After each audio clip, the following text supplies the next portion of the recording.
We're going live here. I don't. The name doesn't ring a bell.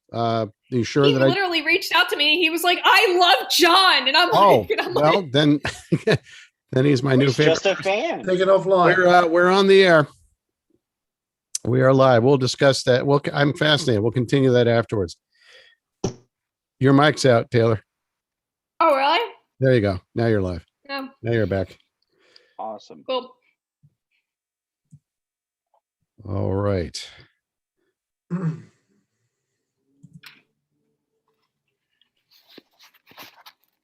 you want the time, Steve, or are you going to load it? Are you going to? Yeah, no, you said it was 2 minutes after, correct? It's just now 45 seconds till 8. Perfect. Thank you, 45. Mm-hmm. I hope everyone is excited as I am. Yes. Oh yeah, extremely. Hopefully I'll have you all in the show on stage at one point. Like in a theater? I know. What's that like? Unfathomable. I can't remember that far back. 15 seconds. Williams version. Thank you, 15. Okay.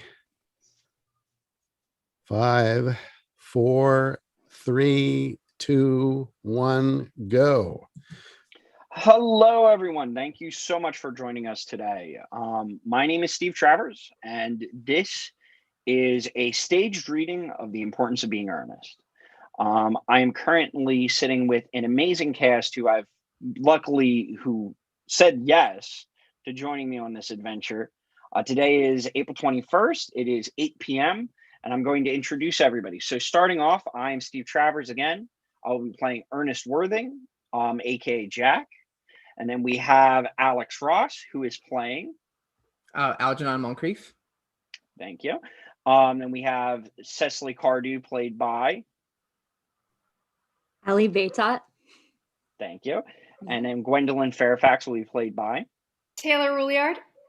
Very good. And Lady Bracknell will be played by Lauri Jacobs. Thank you.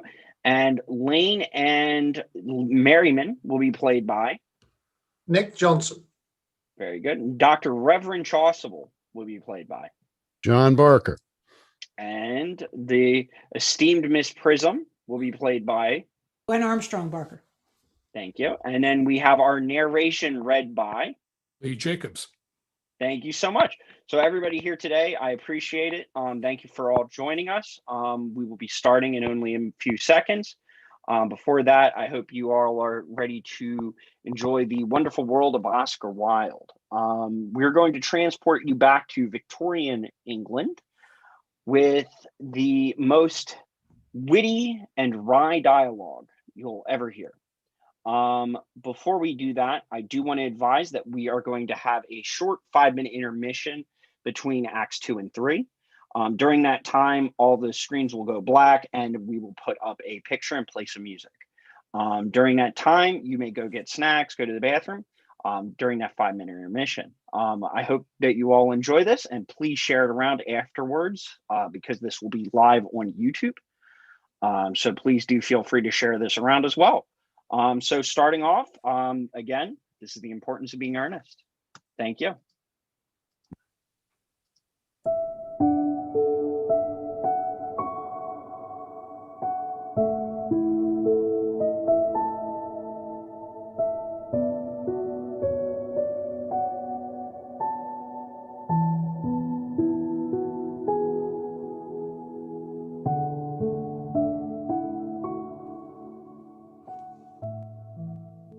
First act. Scene, morning room in Algernon's flat in Half Moon Street. The room is luxuriously and artistically furnished. The sound of a piano is heard in the adjoining room. Lane is arranging afternoon tea on the table, and after the music has ceased, Algernon enters. Did you hear what I was playing, Lane? I didn't think it polite to listen, sir. Well, I'm sorry for that, for your sake. I don't play accurately. Anyone can play accurately, but I play with wonderful expression. As far as the piano is concerned, sentiment is my forte. I keep science for life. Yes, sir. And speaking of the science of life, Have you got the cucumber sandwiches cut for Lady Bracknell? Yes, sir. He hands them on a salver. Algernon expects them, takes two, and sits down on the sofa. Oh. By the way, Lane, I see from your book that on Thursday night, when Lord Shorman and Mr. Worthing were dining with me, 8 bottles of champagne are entered as having been consumed. Yes, sir. 8 bottles and a pint.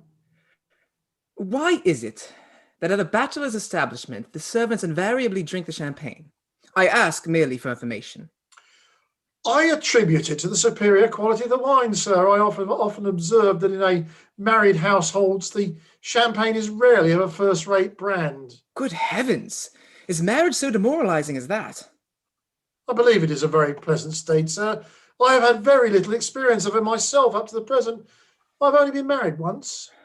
That was in consequence of a misunderstanding between myself and a young person. I don't know that I'm much interested in your family life, Lane.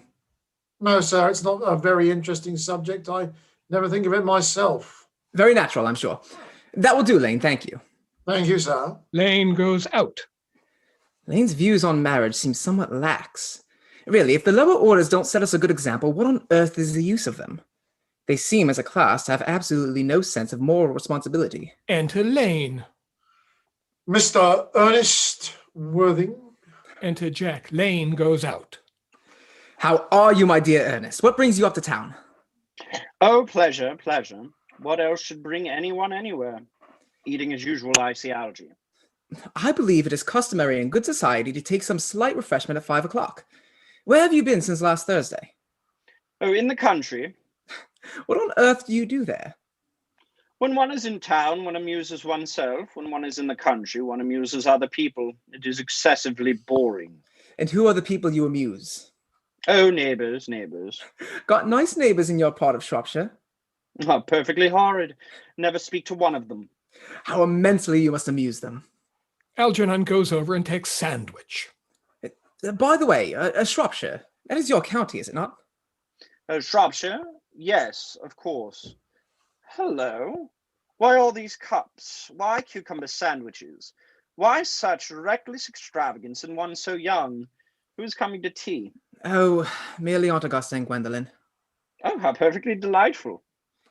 Yes, that is all very well, but I'm afraid Aunt Augusta won't quite approve of your being here. And may I ask why?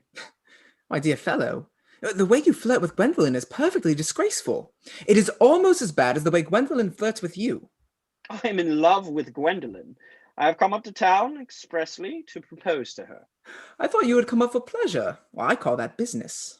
How utterly unromantic you are. I really don't see anything romantic in proposing. It is very romantic to be in love, but there is nothing romantic about a definite proposal. Why, one may be accepted, one usually is, I believe. Then the excitement is all over. The very essence of romance is uncertainty. If I ever get married, I'll certainly try to forget the fact. I have no doubt about that, dear Algie. The divorce court was specially invented for people whose memories are so curiously constituted. No, there is no use speculating on that subject. Divorces are made in heaven. Jack puts out his hand to take a sandwich. Algernon at once interferes. Please, don't touch the cucumber sandwiches. They are ordered specially for Aunt Augusta. But he takes one and eats it. Well, you've been eating them all this time. That is quite a different matter. She's my aunt. He takes a plate from below. Have some bread and butter. The bread and butter is for Gwendolen. Gwendolen is devoted to bread and butter. Jack advances to the table and helps himself. And very good bread and butter it is, too. Well, my dear fellow, you need not eat it as if you were going to eat it all. You behave as if you are already married to her. You are not already married to her, and I don't think you ever will be. Why on earth do you say that? Well, in the first place, girls never marry the men they flirt with. Girls don't think it right. Oh, that is nonsense. It isn't. It is a great truth. It accounts for the extraordinary number of bachelors one sees all over the place. In the second place, I don't give my consent. Your consent? My dear fellow, Gwendolen is my first cousin, and before I allow you to marry her, you will have to clear up the whole question of Cecily. Algernon rings bell. Cecily? What on earth do you mean? What do you mean, Algie, by Cecily? I don't know anyone of the name of Cecily. Lane enters. Bring me the cigarette case Mr. Worthing left in the smoking room last time he dined here. Yes, sir. Lane goes out. Do you mean to say you've had my cigarette case all this time? I wish to goodness you had let me know. I've been writing frantic letters to Scotland Yard about it. I was very nearly offering a large reward. Well, I wish you would offer one. I happen to be more than usually hard up. There is no good offering a large reward now that the thing is found. Lane enters with the cigarette case on a salver. Algernon takes it at once. Lane goes out. I think that is rather mean of you, Ernest, I must say. However, it makes no matter, for now that I look at the inscription inside, I find that the thing isn't yours after all. Of course, it's mine. You have seen me with it 100 times, and you have no right whatsoever to read what is written inside. It is a very ungentlemanly thing to read a private cigarette case. Oh, it is absurd to have a hard and fast rule about what one should and what one shouldn't read. More than half of modern culture depends on what one shouldn't read. I am quite aware of the fact, and I don't propose to discuss modern culture. It isn't the sort of thing one should talk of in private. I simply want my cigarette case back. Yes, but this isn't your cigarette case. This cigarette case is a present from someone of the name of Cecily, and you said you didn't know anyone of that name. Well, if you want to know, Cecily happens to be my aunt. Your aunt? Yes, charming old lady she is too, lives at Tunbridge Wells. Just give it back to me, Algy. Algernon retreats to the back of the sofa. But why does she call herself Little Cecily if she is your aunt that lives in Tunbridge Wells? From Little Cecily with her fondest love. Jack moves to the sofa and kneels upon it. My dear fellow, what on earth is there in that? Some aunts are tall, some aunts are not tall. What is the matter that surely an aunt may be allowed to decide for herself? You seem to think that every aunt should be exactly like your aunt. That is absurd, and for heaven's sake, now give me back the cigarette case. And he follows Algernon round the room. Yes, but why does your aunt call you her uncle? From Little Cecily with her fondest love to her dear Uncle Jack. There is no objection, I admit, to an aunt being a small aunt, but why an aunt, no matter what her size may be, should call her own nephew her uncle? I can't make it out.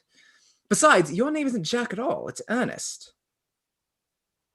It isn't Ernest. It's Jack. You have always told me it was Ernest. I have introduced you to everyone as Ernest. You answer to the name of Ernest. You look as if your name was Ernest. You are the most earnest-looking person I ever saw in my life. It is perfectly absurd you're saying that your name isn't Ernest. It's on your cards. Here is one of them. He takes it from the case. Mr. Ernest Worthing, B4 the Albany.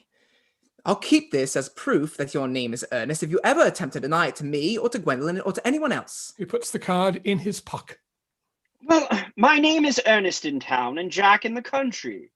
And the cigarette case was given to me in the country.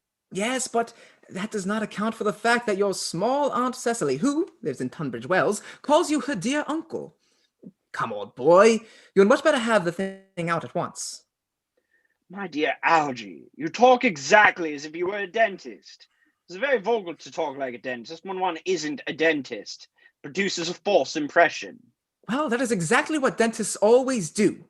Now go on, tell me the whole thing. I may mention that I have always suspected of you of being a confirmed and secret Bunburyist, and I am quite sure of it now. Bunburyist? What on earth do you mean by a Bunburyist? I'll reveal to you the meaning of that incomparable expression as soon as you are kind enough to inform me why you are Ernest in town and Jack in the country. Well, produce my cigarette case first. Here it is. Algernon hands the cigarette case over. Now produce your explanation, and pray make it improbable. Algernon sits on the sofa. My dear fellow, there is nothing improbable about my explanation at all. In fact, it is perfectly ordinary. Old Mr. Thomas Cardew, who adopted me when I was a little boy, made me, in his will, guardian to his granddaughter, Miss Cecily Cardew.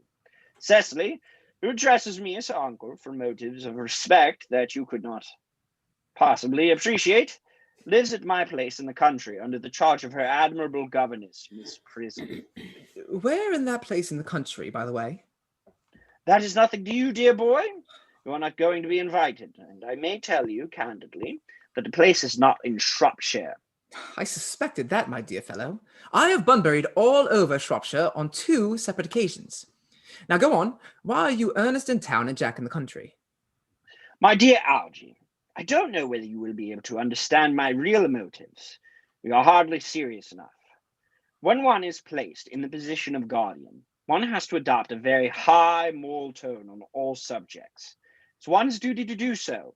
And as a high moral tone can hardly be said to conduce very much to either one's health or one's happiness, in order to get up to town, I've always pretended to have a younger brother by the name of Earnest, who lives in the Albany and gets into the most dreadful scrapes.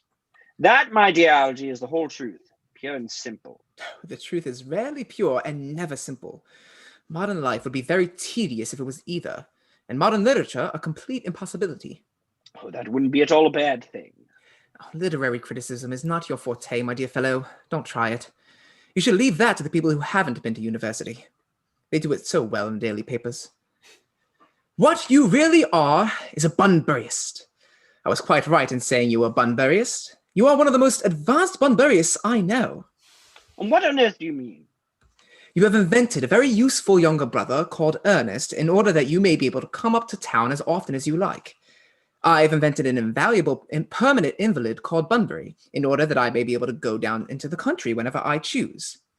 Bunbury is perfectly invaluable.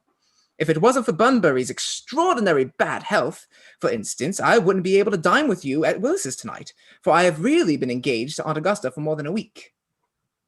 I haven't asked you to dine with me anywhere tonight. I know. You are absurdly careless about sending out invitations. It is very foolish of you. Nothing annoys people so much as not receiving invitations. Well, you had much better dine with your Aunt Augusta. I haven't the smallest intention of doing anything of the kind. To begin with, I dine with her on Monday, and once a week is quite enough to dine with one's own relatives. In the second place, whenever I do dine there, I am always treated as a member of the family, and sent down with either no women at all, or 2. In the third place, I know perfectly well whom she will place me next to tonight. She will place me next to Mary Farquhar, who always flirts with her own husband across the dinner table. That is not a very pleasant. Indeed, it is not even decent. And that sort of thing is enormously on the rise. The amount of women in London who flirt with their own husbands is perfectly scandalous. It looks so bad. It is simply washing one's clean linens in public. Besides, now that I know you are a confirmed Bunburyist, I naturally want to talk to you about Bunburying. I want to tell you the rules. I'm not a Bunburyist at all. If Gwendolen accepts me, I'm going to kill my brother. Indeed, I think I'll kill him in any case. Cecily is a little too much interested in him. It is rather a bore. So, I'm going to get rid of Ernest, and I strongly advise you do the same with your with your invalid friend with the absurd name. Nothing will induce me to part with Bunbury. And if you ever get married, which seems to me extremely problematic, you will be very glad to know Bunbury. A man who marries without knowing Bunbury has a very tedious time of it. Well, that is nonsense. If I marry a charming girl like Gwendolen, and she is the only girl I've ever saw in my life that I would marry, I certainly won't want to know Bunbury. Then your wife will. You don't seem to realize that in married life, 3 is company and 2 is none. That, my dear young friend, is the theory the corrupt French drama has been propounding for the last 50 years. Yes, and that the happy English home has proved in half the time. Oh, for heaven's sake, don't try to be cynical. It's perfectly easy to be cynical. My dear fellow, it isn't easy to be anything nowadays. There's such a lot of beastly competition about. The sound of an electric bell is heard. That must be Aunt Augusta. Only relatives or creditors ever ring in that Wagnerian manner. Now, if I get her out of the way for 10 minutes so that you may have your opportunity of proposing to Gwendolen, may I dine with you tonight at Willis's? I suppose so, if you want to. Yes, but you must be serious about it. I hate people who are not serious about meals. It's so shallow of them. Lane enters. Lady Bracknell and Miss Fairfax. Algernon goes forward to meet them. Enter Lady Bracknell and Gwendolen. Good afternoon, dear Algernon. I hope you are behaving very well. I'm feeling very well, Aunt Augusta. That's not quite the same thing. In fact, the two things rarely go together. She sees Jack and bows to him with icy coldness. Dear me, you are smart. I'm always smart. Am I not, Mr. Worthing? Oh, you're quite perfect, Miss Fairfax. Oh, I hope I'm not that. It would leave no room for development, and I intend to develop in many directions. Gwendolen and Jack sit down together in the corner. I'm sorry if we're a little late, Algernon, but I was obliged to call on dear Lady Harbury. I hadn't been there since her poor husband's death. I never saw a woman so altered. She looks quite 20 years younger. And now I'll have that cup of tea and one of those nice cucumber sandwiches you promised me. Certainly, Aunt Augusta. Algernon goes to the tea table. Won't you come and sit here, Gwendolen? Thanks, Mamma. I'm quite comfortable where I am. Algernon picks up the empty plate in horror. Good heavens! Lane, why are there no cucumber sandwiches? I ordered them specially. There were no cucumbers in the market this morning, sir. I went down twice. No cucumbers? No, sir. Not even for ready money. That will do, Lane. Thank you. Thank you, sir. Lane goes out. I am greatly distressed, Aunt Augusta, about there being no cucumbers, not even for ready money. It really makes no matter, Algernon. I had some crumpets with Lady Harbury's, who seems to me to be living entirely for pleasure now. I heard her hair has turned quite gold from grief. It certainly has changed its color. From what cause, I, of course, cannot say. Algernon crosses and hands her tea. Thank you. I've quite a treat for you tonight, Algernon.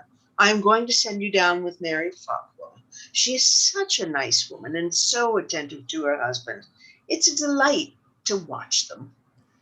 I'm afraid, Aunt Augusta, I shall have to give up the pleasure of dining with you tonight after all. Oh, I hope not, Algernon. It would put my table completely out. Your uncle would have to dine upstairs. Fortunately, he is accustomed to that. It is a great bore and, I need hardly say, a terrible disappointment to me.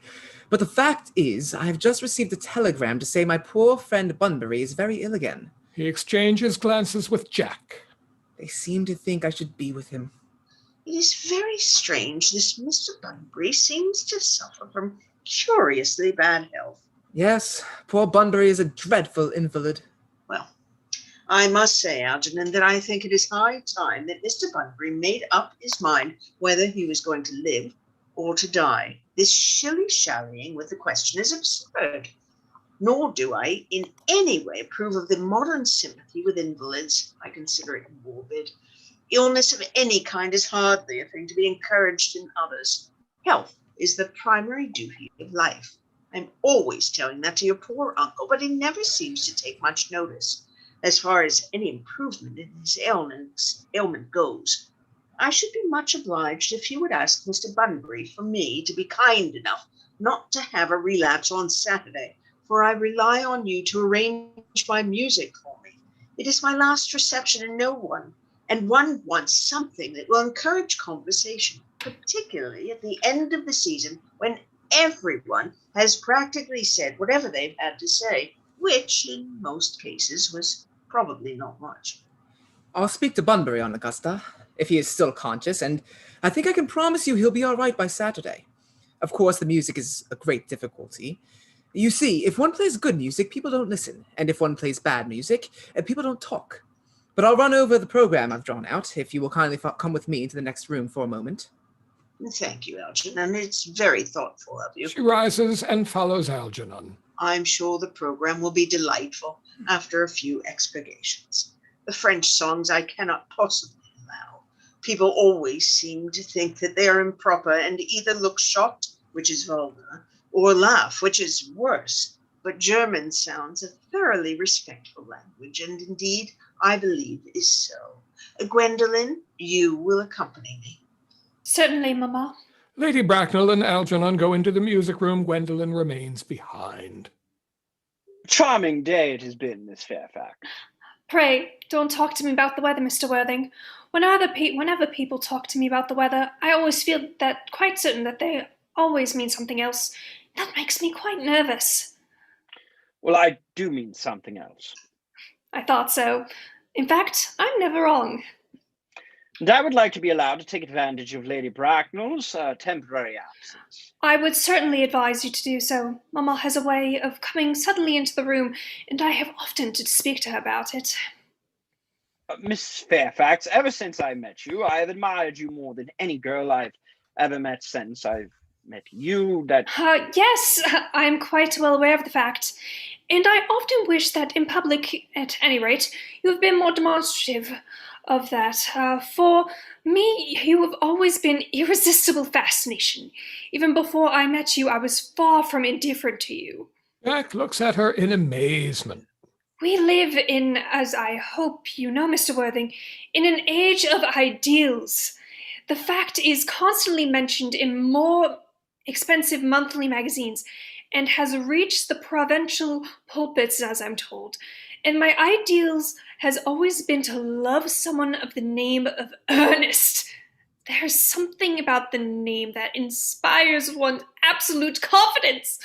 The moment Algernon first mentioned to me that he had a friend named Ernest, I knew I was destined to love you. You really love me, Gwendolen. Passionately. Oh, darling, you don't know how happy you've made me. Oh, my own Ernest! But you don't really mean to say that you couldn't love me if my name wasn't Ernest. But your name is Ernest. Yes, I know it is, but supposing it was something else.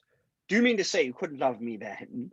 Ah, that is clearly metaphysical speculation, and like most metaphysical speculation has very little reference at all to the actual facts of real life as we know them.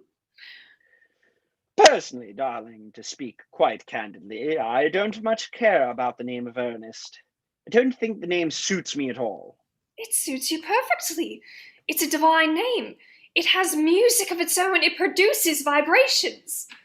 Well, really, Gwendolen, I must say that I think there are lots of other much nicer names.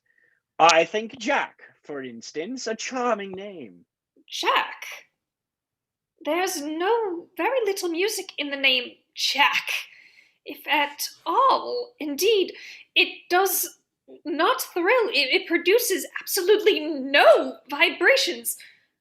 I have known several Jacks, and they all, without exception, were more than usually plain. Besides, Jack is more notorious domestically known as John, and I pity any woman who is married to a man called John. She would probably never be allowed to know the entrancing pleasure of a single moment of solitude.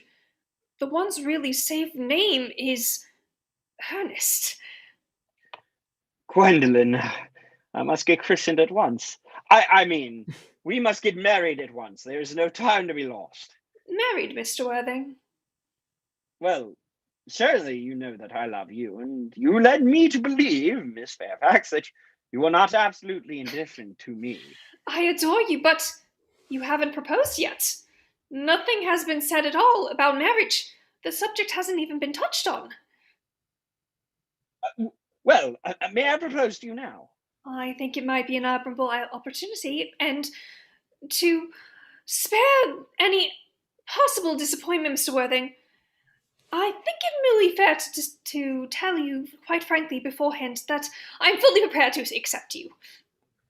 Oh, Gwendolen. Yes, Mr. Worthing, what have you got to say to me? You know what I have to say to you. Yes, but don't you say it. Gwendolen, will you marry me? Jack goes on his knees. Oh, of course I will, darling. How long have you been about it? I'm afraid you have very little experience in how to propose. Oh, my own one. I've never loved anyone in the world but you. Yes, but men often propose to practice. I know my brother Gerald does. All my girlfriends tell me so. What wonderfully blue eyes you have, Ernest. They are quite blue. I hope you will always look at me like that. Especially when there are other people present. Enter Lady Bracknell. Mr. Worthing, rise, sir, from this semi-recumbent posture. It is most indecorous. Mama! He tries to rise, but she restrains him. I must beg you to retire. This is no place for you. Besides, Mr. Worthing isn't finished yet. Finished what, may I ask? I'm engaged to Mr. Worthing, Mama. They rise together. Pardon me, you are not engaged to anyone. When you do become engaged to someone, I, or your father, should his health permit him, will inform you of the fact. An engagement should come on a young girl as a surprise, pleasant or unpleasant, as the case may be. It is hardly a matter that she could be allowed to arrange for herself. And now I have a few questions to put to you, Mr. Worthing. While I am making these inquiries, you, Gwendolyn, will wait for me below in the carriage. Mama! In the carriage, Gwendolyn. Gwendolen goes to the door. She and Jack blow kisses to each other behind Lady Bracknell's back. Lady Bracknell looks vaguely about as if she could not understand what the noise was. Finally, she turns round. Gwendolyn, the carriage. Yes, Mama. She goes out looking back at Jack. Lady Bracknell sits down. You can take a seat, Mr. Worthing. Oh, thank you, Lady Bracknell. I prefer standing. Lady Bracknell sits, pencil and notebook in hand. I feel bound to tell you that you are not down on my list of eligible young men, although I have the same list as the dear Duchess of Bolton has. We work together. In fact, however, I am quite ready to enter your name should your answers be what a really affectionate mother requires. Do you smoke? Well, yes, I must admit I do smoke. I'm glad to hear it. A man should always have an occupation of some kind. There are far too many idle men in London as it is. How old are you? 29. A very good age to be married at. I've always been of the opinion that a man who desires to get married should know either everything or nothing. Which do you know? I know nothing, Lady Bracknell. I am pleased to hear it. I do not approve of anything that tampers with natural ignorance. Ignorance is like a delicate exotic fruit. Touch it and the bloom is gone. The whole theory of modern education is radically unsound. Fortunately, in England, at any rate, education produces no effect whatsoever. If it did, it would prove a serious danger to the upper classes and probably lead to acts of violence in Grosvenor Square. What is your income? Between 7,000 and 8,000 a year. In Lady land, Bracknell or, makes a note in her book. in land or in investments? In investments, chiefly. That is satisfactory. What between the duties expected of one during one's lifetime and the duties exacted from one after one's death, land has ceased to be either a profit or a pleasure. It gives one position and prevents one from keeping it up. That's all that can be said about land. Well, I have a country house with some land, of course, attached to it. About 1,500 acres, I believe. But I don't depend on it for my real income. In fact, as far as I can make out, the poachers are the only people who make anything out of it. A country house? How many bedrooms? Well, that point can be cleared up afterwards. You have a townhouse, I hope. A girl with a simple, unspoiled nature like Gwendolen could hardly be expected to reside in the country. Well, I own a house in Belgrave Square, but it is let by the year to the Lady Bloxham, of course. I can get it back whenever I like at 6 months' notice. Lady Bloxham? I don't know her. Oh, she goes about very little. She is a lady of considerably advanced in years. Ah. Nowadays, that is no guarantee of respectability of character. What number in Belgrave Square? 149. Oh, the unfashionable side. I thought there was something. However, that can be easily altered. Do you mean the fashion or the side? Oh, both, if necessary, I presume. What are your politics? Well, I'm afraid I really have none. I am a liberal unionist. Oh, they count as Tories. They dine with us, or come in the evening at any rate. Now to minor matters.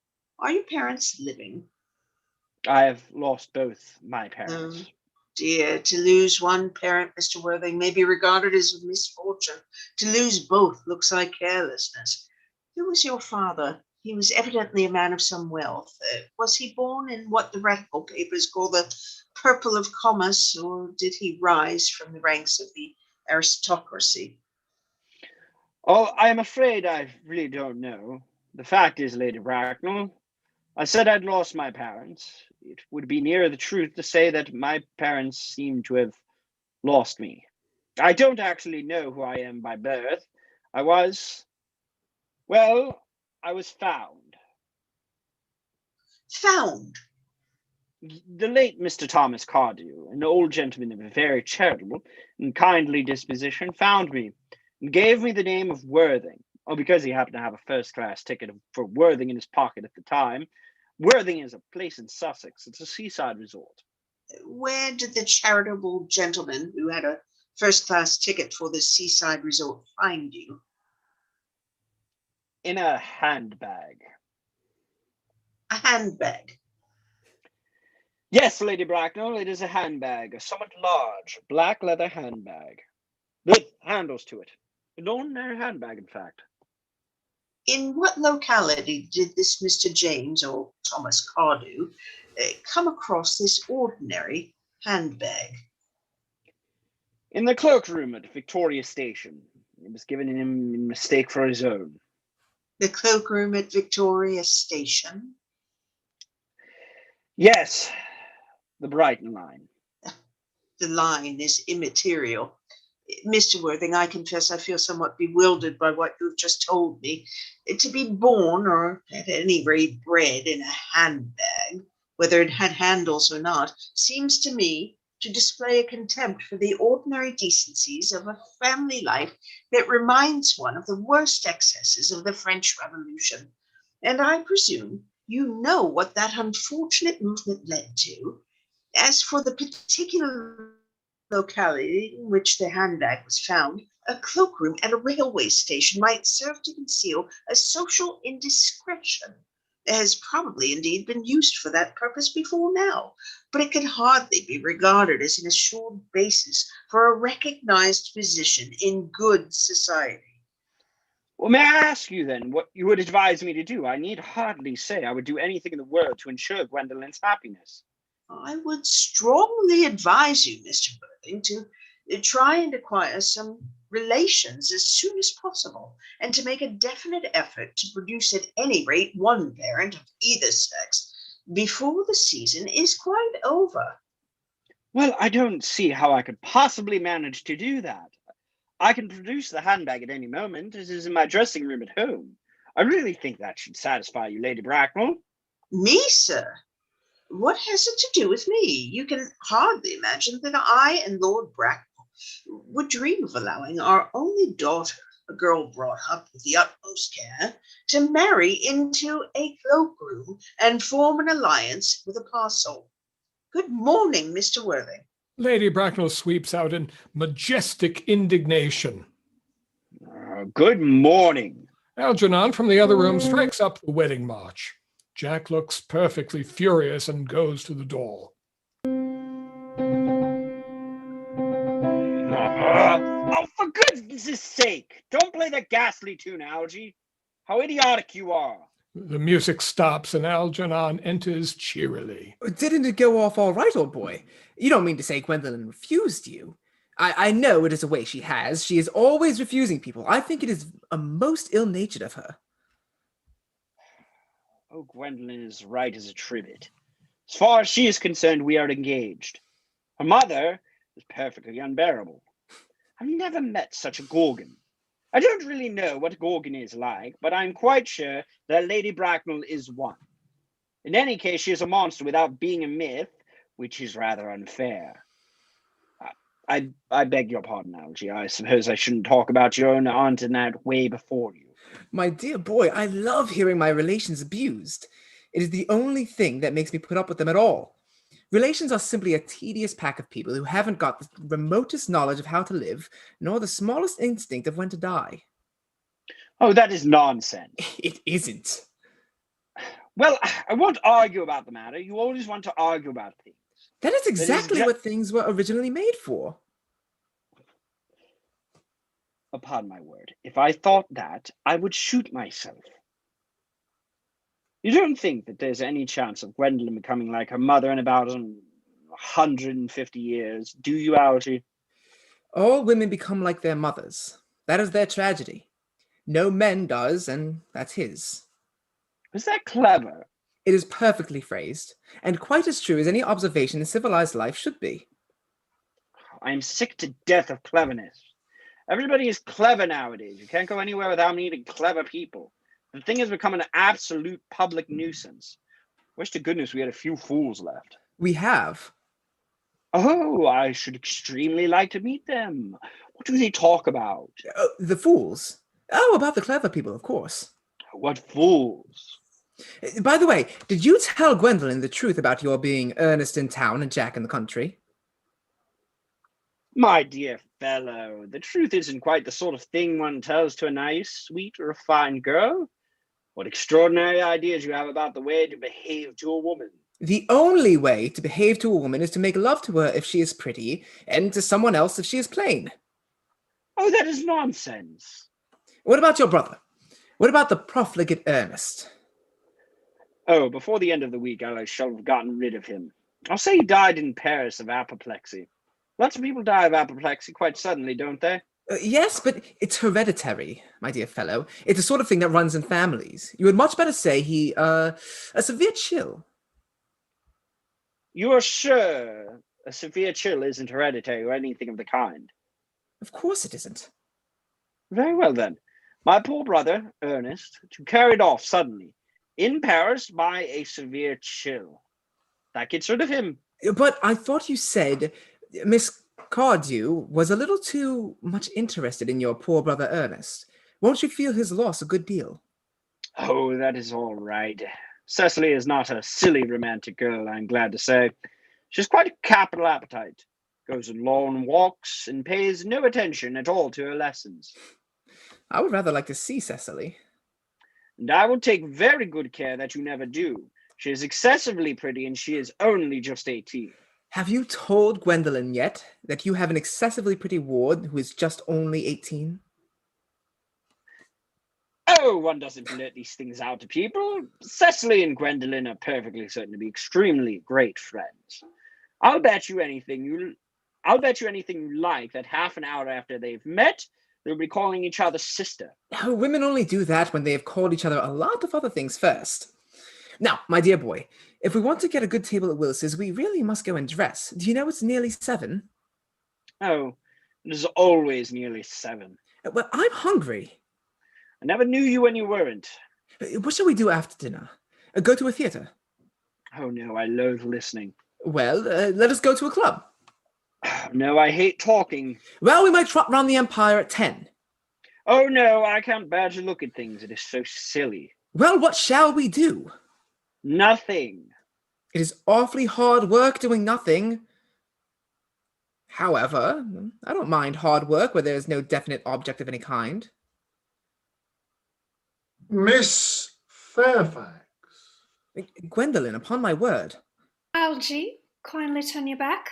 I have some very particular to say to Mr. Worthing. Really, Gwendolyn, I don't think I can allow this at all. Algy, you always adopt a very strictly immoral attitude towards life. You are not quite old enough to do that. Algernon retires to the fireplace. Oh, my own darling. Ernest, we may never be married. From the expression on Mamma's face, I fear we never shall. Few parents nowadays pay any regards to what their children say to them. Old-fashioned respect to the young is fast dying out. Whatever influence I had over Mamma, I lost at the age of 3. Although she may prevent us from becoming man and wife, and I may marry someone else, and marry often, nothing that she can possibly do can alter my eternal devotion to you. Oh, dear Gwendolyn. Oh, and your story of your romantic origin as related to me by my mamma, with unpleasing comments, has naturally stirred the deeper fibers of my nature. Your Christian name has an irresistible fascination. The simplicity of your character makes you exquisitely incomprehensible to me. Your town address is in Albany, I believe, but what is your address in the country? The Manor House, Woolton, Hertfordshire. Algernon, who has been carefully listening, smiles to himself and writes the address on his shirt cuff, then picks up the railway guide. There is a good postal service, I suppose. It may be necessary to do something desperate. That, of course, will require some serious deliberation. Will I communicate with you daily? Oh, my own one. How long will you remain in town? Till Monday. Good. Algie, you may turn around. Thanks, I've turned round already. You may also ring the bell. You will let me see to your carriage, my own darling. Certainly. Jack turns to Lane, who now enters. I will see Miss Fairfax out. Yes, sir. Jack and Gwendolen go off. Lane presents several letters on a salver to Algernon. It is to be surmised that they are bills, as Algernon, after looking at the envelopes, tears them up. Glass of sherry, Lane. Yes, sir. Tomorrow, Lane, I'm going Bunbury. Yes, sir. I shall probably not be back till Monday. You can put up my dress clothes, my smoking jacket, and all the Bunbury suits. Yes, sir. He hands him the sherry.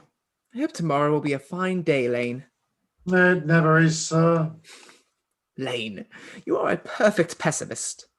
I do my best to give satisfaction, sir. Enter Jack. Lane goes off. There's a sensible, intellectual girl. The only girl I've ever cared for in my life. And what on earth are you so amused at? Oh, I'm a little anxious about poor Bunbury is all. If you don't take care, your friend Bunbury will get you into a serious scrape someday. Oh, I love scrapes. They are the only thing that are never serious. Oh, that's nonsense, Algie. Never talk of anything but nonsense. Nobody ever does. Jack looks indignantly at him and leaves the room. Algernon lights a cigarette, reads his cuff, and smiles. Act drop. Second act. Scene. Garden at the manor house. A flight of grey stone steps leads up to the house, the garden an old-fashioned one full of roses. Time of year, July. Basket chairs and a table covered with books are set under a large yew tree. Miss Prism discovered seated at the table. Cecily is at the back watering flowers. Cecily? Cecily! Surely such a utilitarian occupation as watering of flowers is rather Moulton's duty than yours, especially at a moment when intellectual pleasures await you. Your German grammar is on the table. Pray open it at page 15. We will repeat yesterday's lesson. Cecily comes over very slowly. But I don't like German. It isn't at all a becoming language. I know perfectly well that I look quite plain after my German lesson. Child, you know how anxious your guardian is that you should improve yourself in every way. He laid particular stress on your German, as he was leaving to town yesterday. Indeed, he always lays stress on your German when he is leaving for town. Dear Uncle Jack is so very serious. Sometimes he is so serious that I think he cannot be quite well. Miss Prism draws herself up. Your guardian enjoys the best of health, and his gravity of demeanour is especially to be commended in one so comparatively young as he is. I know no one who has a higher sense of duty and responsibility. I suppose that is why he often looks a little bored when we three are together. Cecily! I am surprised at you. Mr. Worthing has many troubles in his life. Idle merriment and triviality would be out of place in his conversation.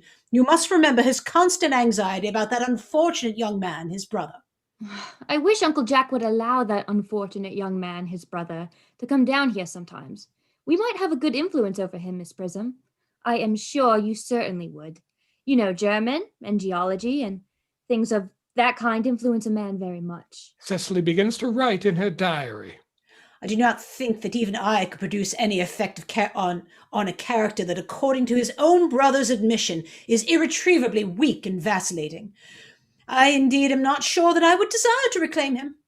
I am not in favour of this modern mania for turning bad people into good people at a moment's notice. As a man sows, so let him reap. You must put away your diary, Cecily. I really don't see why you should keep a diary at all. I keep a diary in order to enter the wonderful secrets of my life. If I didn't write them down, I should probably forget all about them. Memory, my dear Cecily, is the diary that we all carry about with us.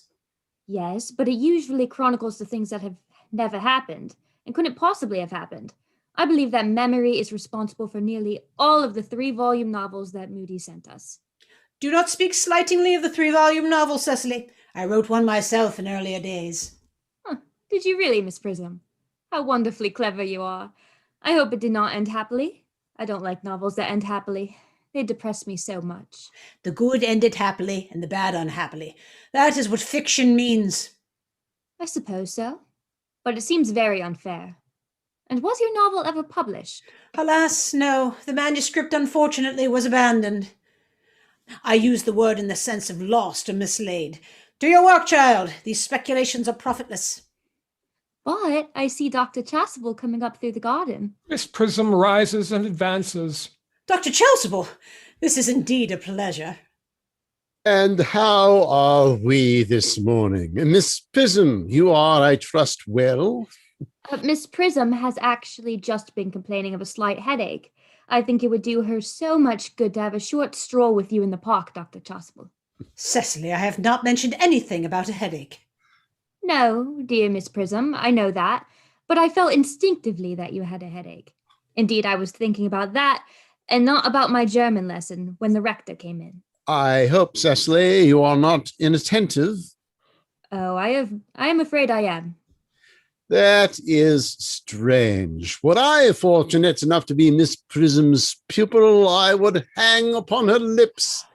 I spoke metaphorically. My metaphor was drawn from bees. And Mr. Worthing, I suppose, has not returned from town yet? We do not expect him until Monday afternoon. Ah, yes. He usually likes to spend his Sunday in London. He is not one of those whose sole aim is pleasure, as by all accounts that unfortunate young man, his brother, seems to be. But I must not disturb Egeria and her pupil any longer. Egeria? My name is Letitia, Doctor. Chasuble bows. A classical allusion merely drawn from the pagan authors. I shall see you both, no doubt, at evensong. I think, dear Doctor, I will have a stroll with you. I find I have a headache after all, and a walk might do it good. With pleasure, Miss Prism, with pleasure. We might go as far as the schools and back. That would be delightful. Cecily, you will read your political economy in my absence. The chapter on the fall of the rupee you may omit. It is somewhat too sensational. Even these metallic problems have their melodramatic side. Miss Prism goes down to the garden with Dr. Chasuble. Cecily picks up her books and throws them back on the table. Horrid political economy. Horrid geography. Horrid German. Enter Merriman with a card on a salver. Mr. Ernest Worthing has just driven over from the station. He's brought his luggage with him. Cecily takes the card and reads it. Mr. Ernest Worthing, B, for the Albany W. Uncle Jack's brother. Did you tell him Mr. Worthing was in town? Yes, miss. He seemed very much disappointed. I mentioned that you and Miss Prism were in the garden, and he said he was anxious to speak to you privately for a moment. Ask Mr. Ernest Worthing to come here. I suppose you had better talk to the housekeeper about a room for him? Yes, miss. Merriman goes off. I have never met any really wicked person before. I feel rather frightened. I am so afraid he will look just like everyone else. Enter Algernon, very gay and debonair. He does. Algernon raises his hat. You are my little cousin Cecily, I'm sure. You are under some strange mistake. I am not little. In fact, I believe I am more than unusually tall for my age. But I am your cousin Cecily. You, I see from your card, are Uncle Jack's brother, my cousin Ernest, my wicked cousin Ernest. Oh, I'm not really wicked at all, cousin Cecily. You mustn't think that I am wicked. If you are not, then you have certainly been deceiving us all in a very inexcusable manner. I hope you have not been leading a double life, pretending to be wicked and being really good all this time. That would be hypocrisy. Algernon looks at her in amazement. Oh, of course, I have been rather reckless. I'm glad to hear it. In fact, now you mention the subject, I have been very bad in my own small way. I don't think you should be so proud of that. though I am sure it must have been very pleasant. It is much pleasanter being here with you. I can't understand how you are here at all. Uncle Jack won't be back till Monday afternoon. That is a great disappointment. I am obliged to go up by the first train on Monday morning. I have a business appointment that I am anxious to miss. Couldn't you miss it anywhere but in London? No, the appointment is in London. Well, I know, of course, how important it is not to keep a business engagement, if one wants to retain any sense of the beauty of life, but still, I think you had better wait till Uncle Jack arrives. I know he wants to speak to you about your emigrating. About my what? Your emigrating. He has gone up to buy your outfit. I certainly wouldn't let Jack buy my outfit. He has no taste in neckties at all. I don't think you will require neckties. Uncle Jack is sending you to Australia. Australia? I'd sooner die. Well, you said at dinner on Wednesday night that you would have to choose between this world, the next world, and Australia. Oh, well, the accounts I have received of Australia and the next world are not particularly encouraging. This world is good enough for me, Cousin Cecily. Yes, but are you good enough for it? I am afraid I am not that. That is why I want you to reform me. You might make that your mission, if you don't mind, Cousin Cecily. I'm afraid I've no time this afternoon. Well, would you mind my reforming myself this afternoon? It is rather quixotic of you, but I think you should try. I will. I feel better already. You are looking a little worse. That is because I am hungry. How thoughtless of me. I should have remembered that when one is going to lead an entirely new life, one requires regular and wholesome meals. Won't you come in? Oh, thank you, but I might have a buttonhole first. I never have any appetite unless I have a buttonhole first. A Marichal Neal? Cecily picks up scissors. No, I'd sooner have a pink rose. Why? Cecily cuts a flower. Because you are like a pink rose, Cousin Cecily. I don't think it can be right for you to talk to me like that. Miss Prism never says such things to me. Then Miss Prism is a short-sighted old lady. Cecily puts the rose in his buttonhole. You are the prettiest girl I ever saw. Miss Prism says that all good looks are a snare. They are a snare that every sensible man would like to be caught in. Oh, I don't think I would care much to catch a sensible man. I shouldn't know what to talk to him about. They pass into the house. Miss Prism and Dr. Chasuble return. You are too much alone, dear Dr. Chasuble. You should get married. A misanthrope I can understand, but a womanthrope, never. Believe me, I do not deserve so neodualistic a phrase. The precept as well as the practice of the primitive church was distinctly against matrimony.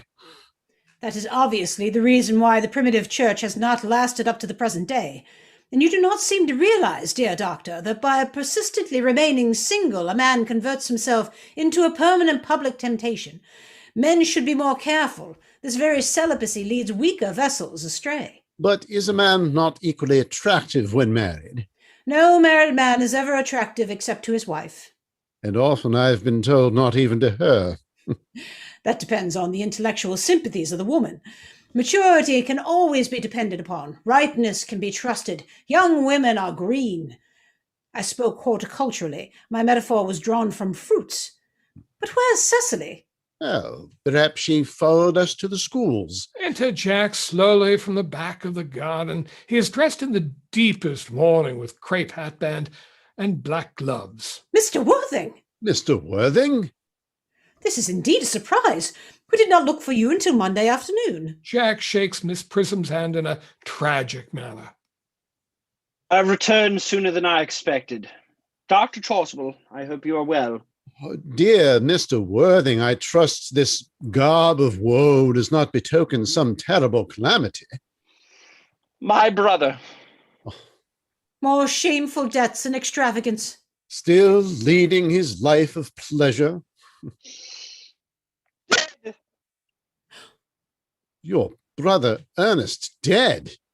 Oh, quite dead. What a lesson for him. I trust you will profit by it.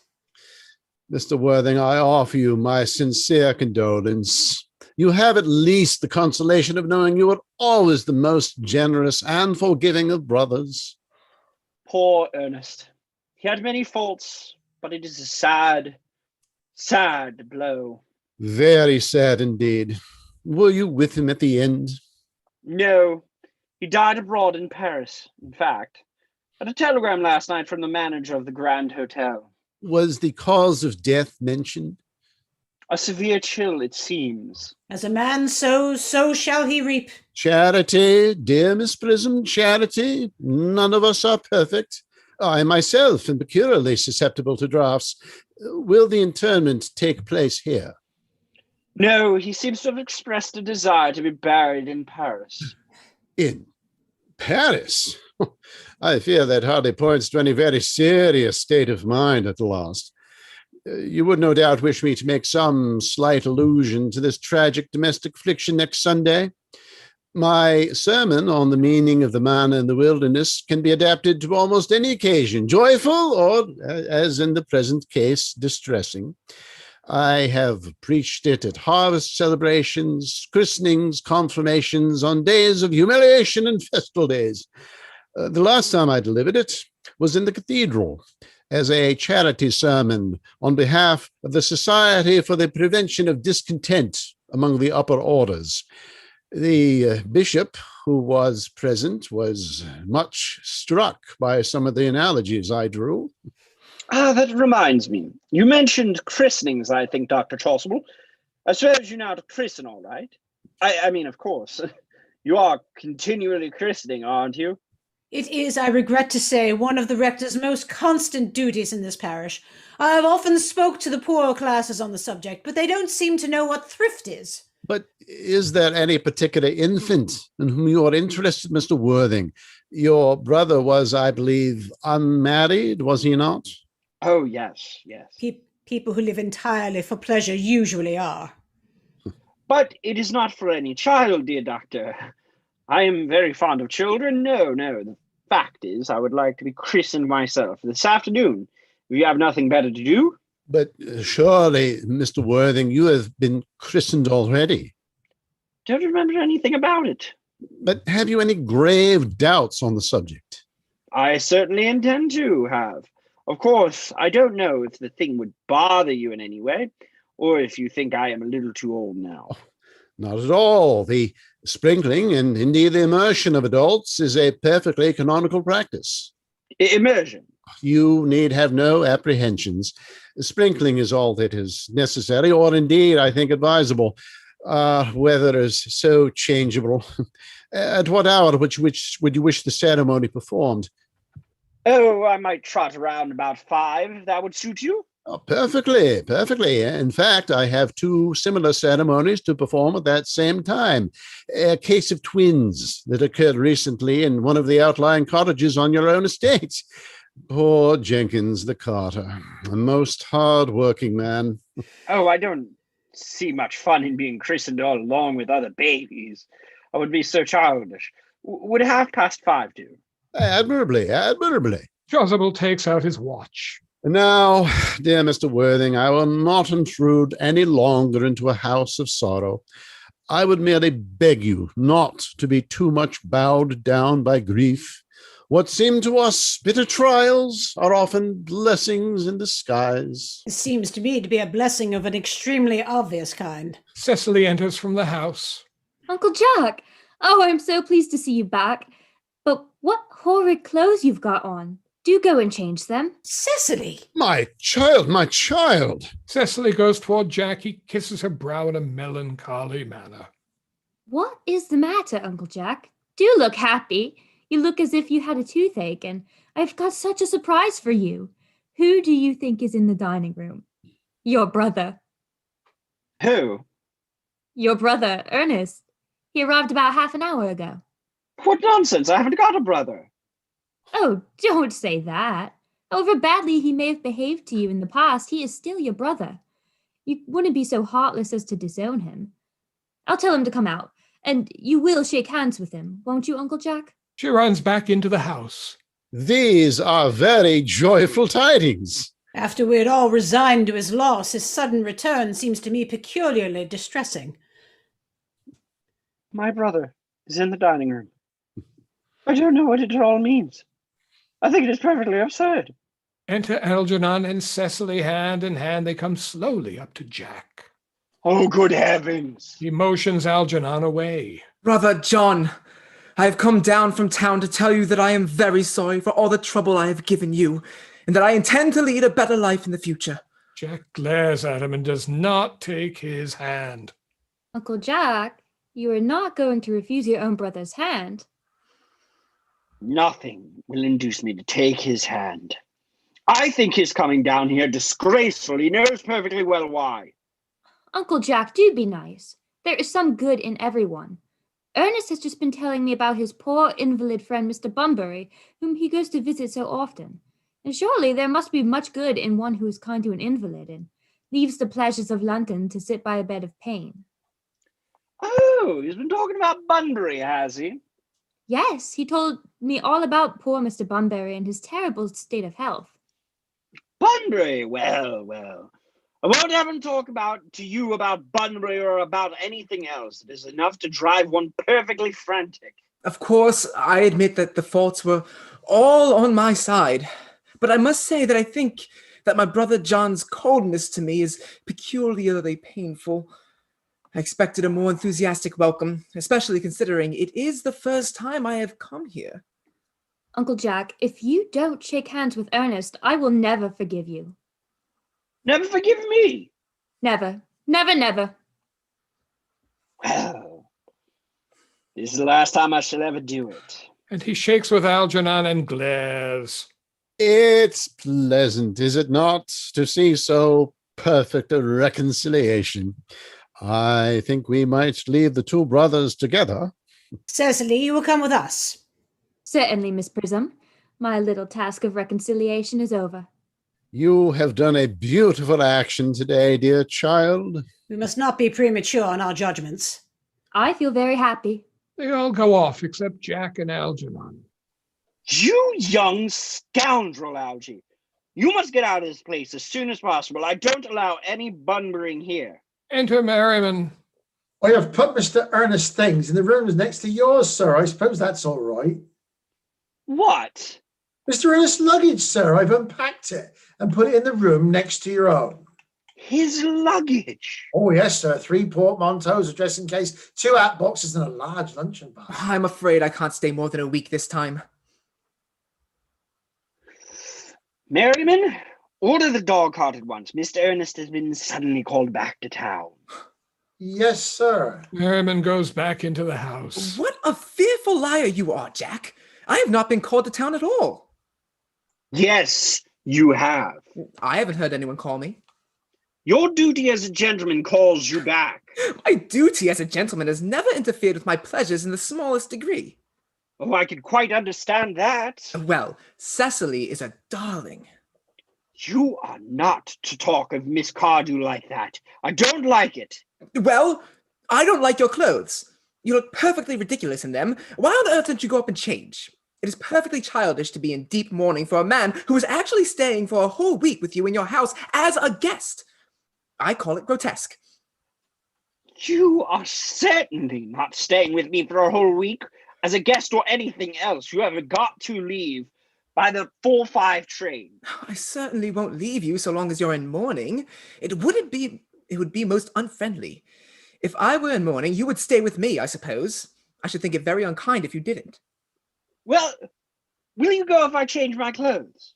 Yes, if you are not too long. I've never seen anybody take so long to dress and with such little result. Well, at any rate, that is better than always being overdressed as you are.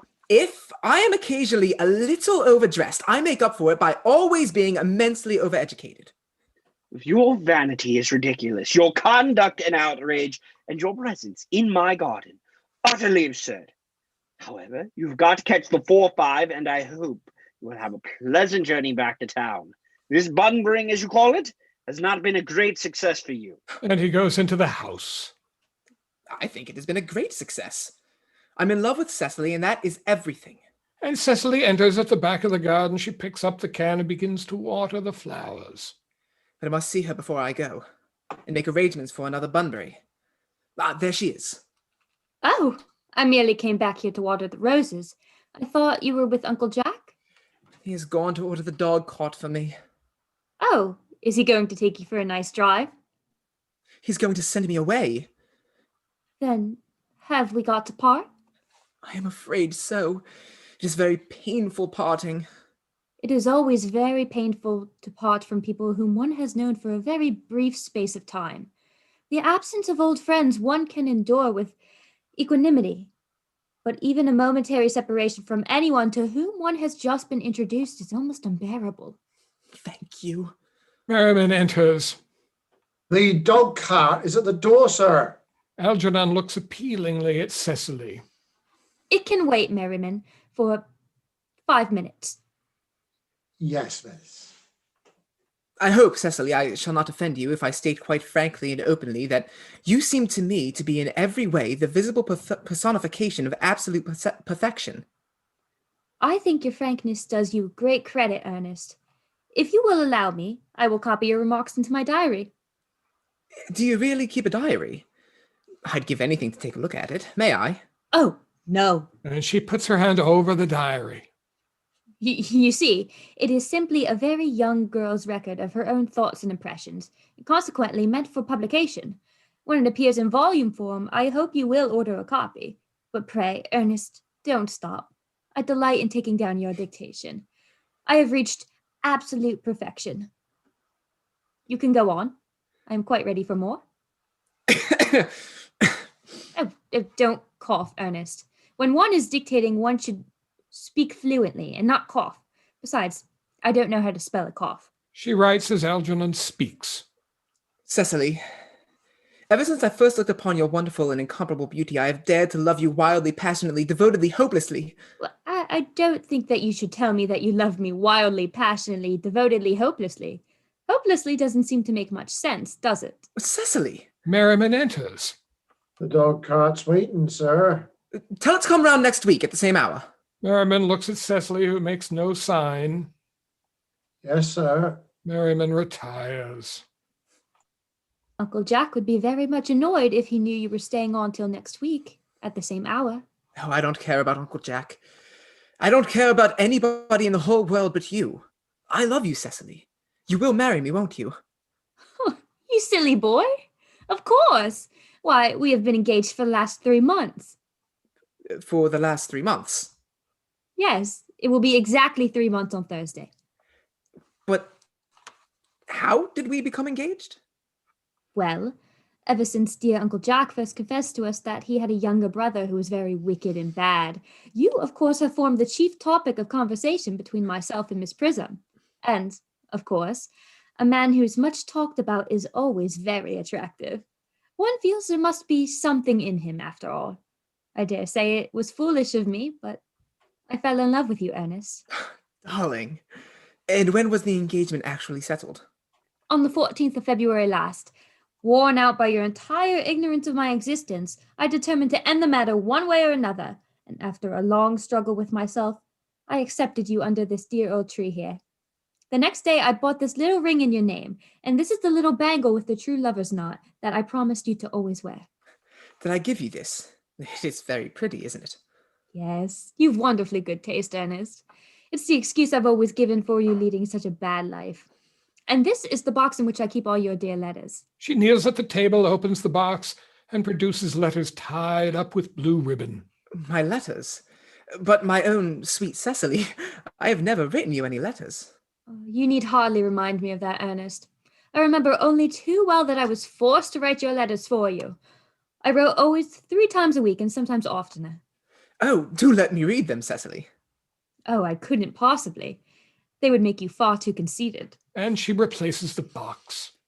The 3 you wrote me after I had broken off the engagement are so beautiful and so badly spelled that even now I can hardly read them without crying a little. But was our engagement ever broken off? Of course it was, on the 22nd of last March. You can see the entry if you like. She shows him the diary. Today I broke off my engagement with Ernest. I feel it is better to do so. The weather still continues charming. But why on earth did you break it off? What had I done? I had done nothing at all. Cecily, I am very much hurt indeed to hear you broke it off, particularly when the weather was so charming. It would hardly have been a really serious engagement if it hadn't been broken off at least once. But I forgave you before the week was out. Algernon crosses to her and kneels. What a perfect angel you are, Cecily. You dear romantic boy. He kisses her. She puts her fingers through his hair. I hope your hair curls naturally, does it? Oh, yes, darling, with a little help from others. I'm so glad. You'll never break off our engagement again, Cecily. I don't think I could break it off now that I've actually met you. Besides, of course, there is the question of your name. Oh, yes, of course. You must not laugh at me, darling, but it has always been a girlish dream of mine to love someone whose name was Earnest. Algernon rises, Cecily also. There is something in that name that seems to inspire absolute confidence. I pity any poor married woman whose husband is not called Ernest. But, my dear child, do you mean to say you could not love me if I had some other name? But what name? Oh, any name you like. Algernon, for instance. But I don't like the name Algernon. Well, my own dear, sweet, loving little darling, I really can't see why you should object to the name of Algernon. It is not at all a bad name. In fact, it is rather an aristocratic name. Half of the chaps who go into bankruptcy court are all called Algernon. But seriously, Cecily. He moves to her. If my name was Algy, you couldn't love me. Cecily rises. I might respect you, Ernest. I might admire your character. But I fear that I should not be able to give you my undivided attention. Cecily! And Algernon picks up hat. Your rector here is, I suppose, thoroughly experienced in the practices of all the rites and ceremonials of the church. Oh, yes. Dr. Chasuble is a most learned man. He has never written a single book, so you can imagine how much he knows. I must see him at once on a most important christening. I mean a most important business. Oh. I shan't be away more than half an hour. Considering that we've been engaged since February the 14th, and that I only met you today for the very first time, I think it is rather hard that you should leave me for so long a period as half an hour. Couldn't you make it 20 minutes? I'll be back in no time. He kisses her and rushes down the garden. What an impetuous boy he is. I like his hair so much. I must enter his proposal in my diary. Merriman enters. Miss Fairfax has just called to see Mr. Worthing on very important business, Miss Fairfax states. Isn't Mr. Worthing in his library? Oh, Mr. Worthing went over in the direction of the rectory some time ago. Pray ask the lady to come out here. Mr. Worthing is sure to be back soon, and you can bring tea. Yes, miss. Miss Merriman goes out. Miss Fairfax. I suppose one of the many good elderly women who are associated with Uncle Jack in some of his philanthropic work in London. I don't quite like women who are interested in philanthropic work. I think it is so forward of them. Merriman enters. Miss Fairfax. Enter Gwendolen, exit Merriman. Cecily advances to meet her. Pray, let me introduce myself to you. My name is Cecily Cardew. Cecily Cardew? Gwendolen moves to her and shakes hands. What a very sweet name. Something tells me that we are going to be great friends. I like you already more than I could say. My first impressions of people are never wrong. Well, how nice of you to like me so much after we've only known each other for such a comparatively short time. Pray, sit down. Gwendolen still standing up. I may call you Cecily, may I not? With pleasure. And you will always call me Gwendolen, won't you? If you wish. Then that is all quite settled, is it not? I hope so. A pause. They both sit down together. Perhaps this might be my favourable opportunity for my mentioning of who I am. My father is Lord Bracknell. You've never heard of Papa, I suppose? I don't think so. Outside the family circle, Papa, I'm glad to say, is entirely unknown. I think it is quite as it should be. The home seems to me as a quite sphere of a man. And certainly, once a man begins to neglect his domestic duties, he becomes painfully effeminate, does he not? And I do not like that. It makes men so very attractive, Cecily, Mamma, whose views on education are remarkably strict, has brought me up on extremely short-sighted. It is brought of her system, so do you mind looking at you through my glasses? Oh, not at all, Gwendolen. I am very fond of being looked at. Gwendolen, after examining Cecily carefully through her lorgnette. You are here on a short visit, I suppose. Oh, no, I live here. Really? Your mother, no doubt, or some female relative of Vancius resides here also. Oh, no. I have no mother, nor, in fact, any relations. Indeed. My dear guardian, with the assistance of Miss Prism, has the arduous task of looking after me. Your guardian? Yes, I am Mr. Worthing's ward. Oh! It is strange that he has never mentioned to me that he has had a ward. How secretive of him. He grows more interesting hourly. I am not sure, however, that the news quite inspires me with feelings of unmixed delight. Gwendolen rises and goes to Cecily. I am very fond of you, Cecily. I have liked you ever since I've met you, but I am bound to state that now that I know that you are Mr. Worthing's ward, I cannot express a wish you were, well, a little older than you seem to be, and not quite so alluring in appearance.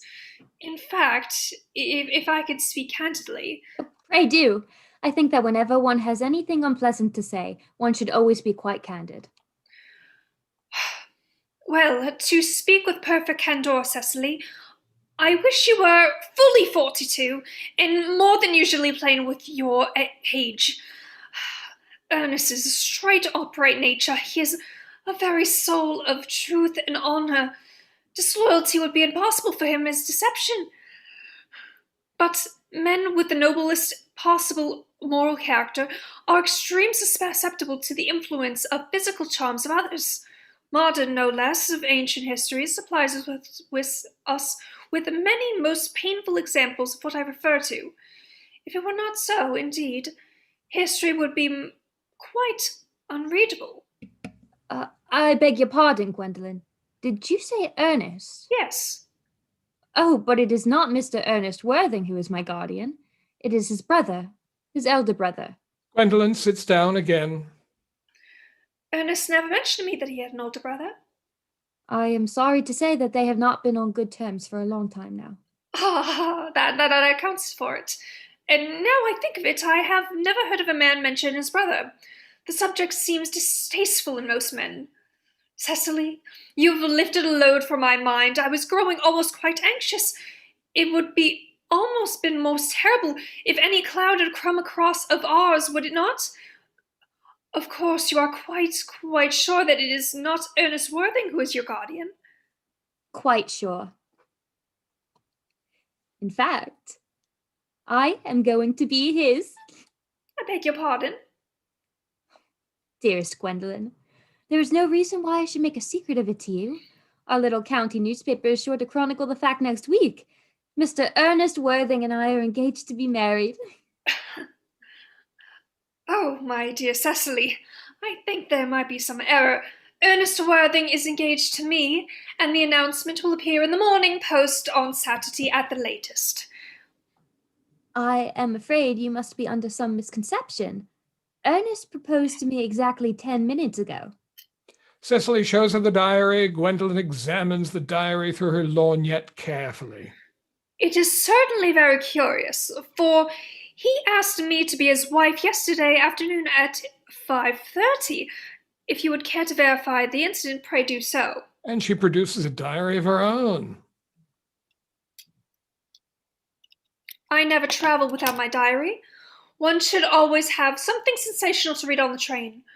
I am so sorry, dear Cecily, if it is any disappointment to you, but I am afraid I have the prior claim. It would distress me more than I could tell you, dear Gwendolen, if it caused you any mental or physical anguish, but I feel bound to point out that since Ernest proposed to you, he has clearly changed his mind.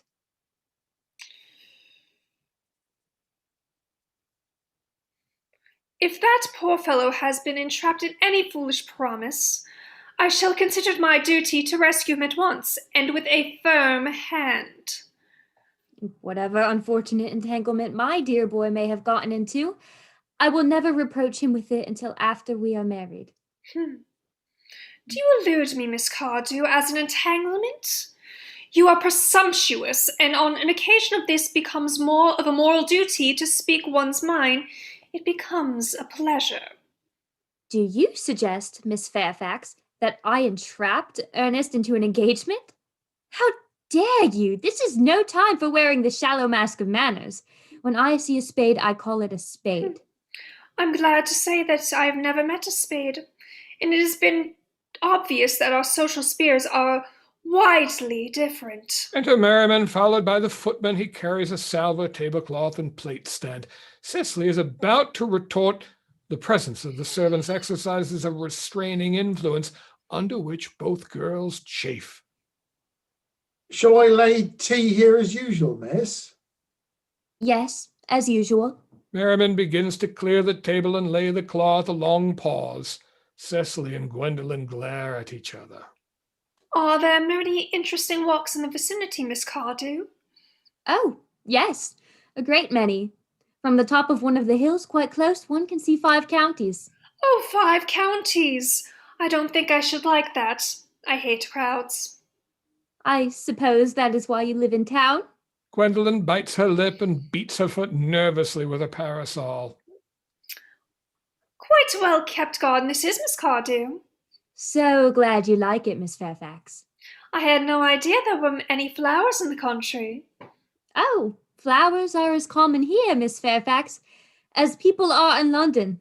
Well, personally, I cannot understand how anybody manages to exist in the country. If anybody does, the country always bores me to death. Ah, this is what the newspapers call agricultural depression, is it not? I believe the aristocracy are suffering very much from it just at present. It is almost an epidemic amongst them, I have been told. May I offer you some tea, Miss Fairfax? Thank you. Detestable girl, but I require some tea. Sugar? No, thank you. Sugar is not fashionable anymore. Cecily looks angrily at her, takes up the tongs, and puts 4 lumps of sugar into the cup. Cake or bread and butter? Bread and butter, please. Cake is rarely seen at the best houses nowadays. Cecily cuts a very large slice of cake and puts it on the tray. And that's Miss Fairfax. Merriman does so and goes out with footman. Gwendolen drinks the tea and makes a grimace, puts down the cup at once, reaches her hand out to the bread and butter, looks at it, and finds it is cake. She rises in indignation. You have filled my tea with cups of sugar, although I've asked you most distinctively for bread and butter, and you have given me cake. I am most gentleness in my disposition, and in the extraordinary sweetness of my nature, but I warn you, Miss Cardew, you may go too far. To save my poor, innocent, trusting boy from the machinations of any other girl, there are no lengths to which I would not go. From the moment I saw you, I distrusted you. I felt you were false and deceitful, and I have never deceived in such matters.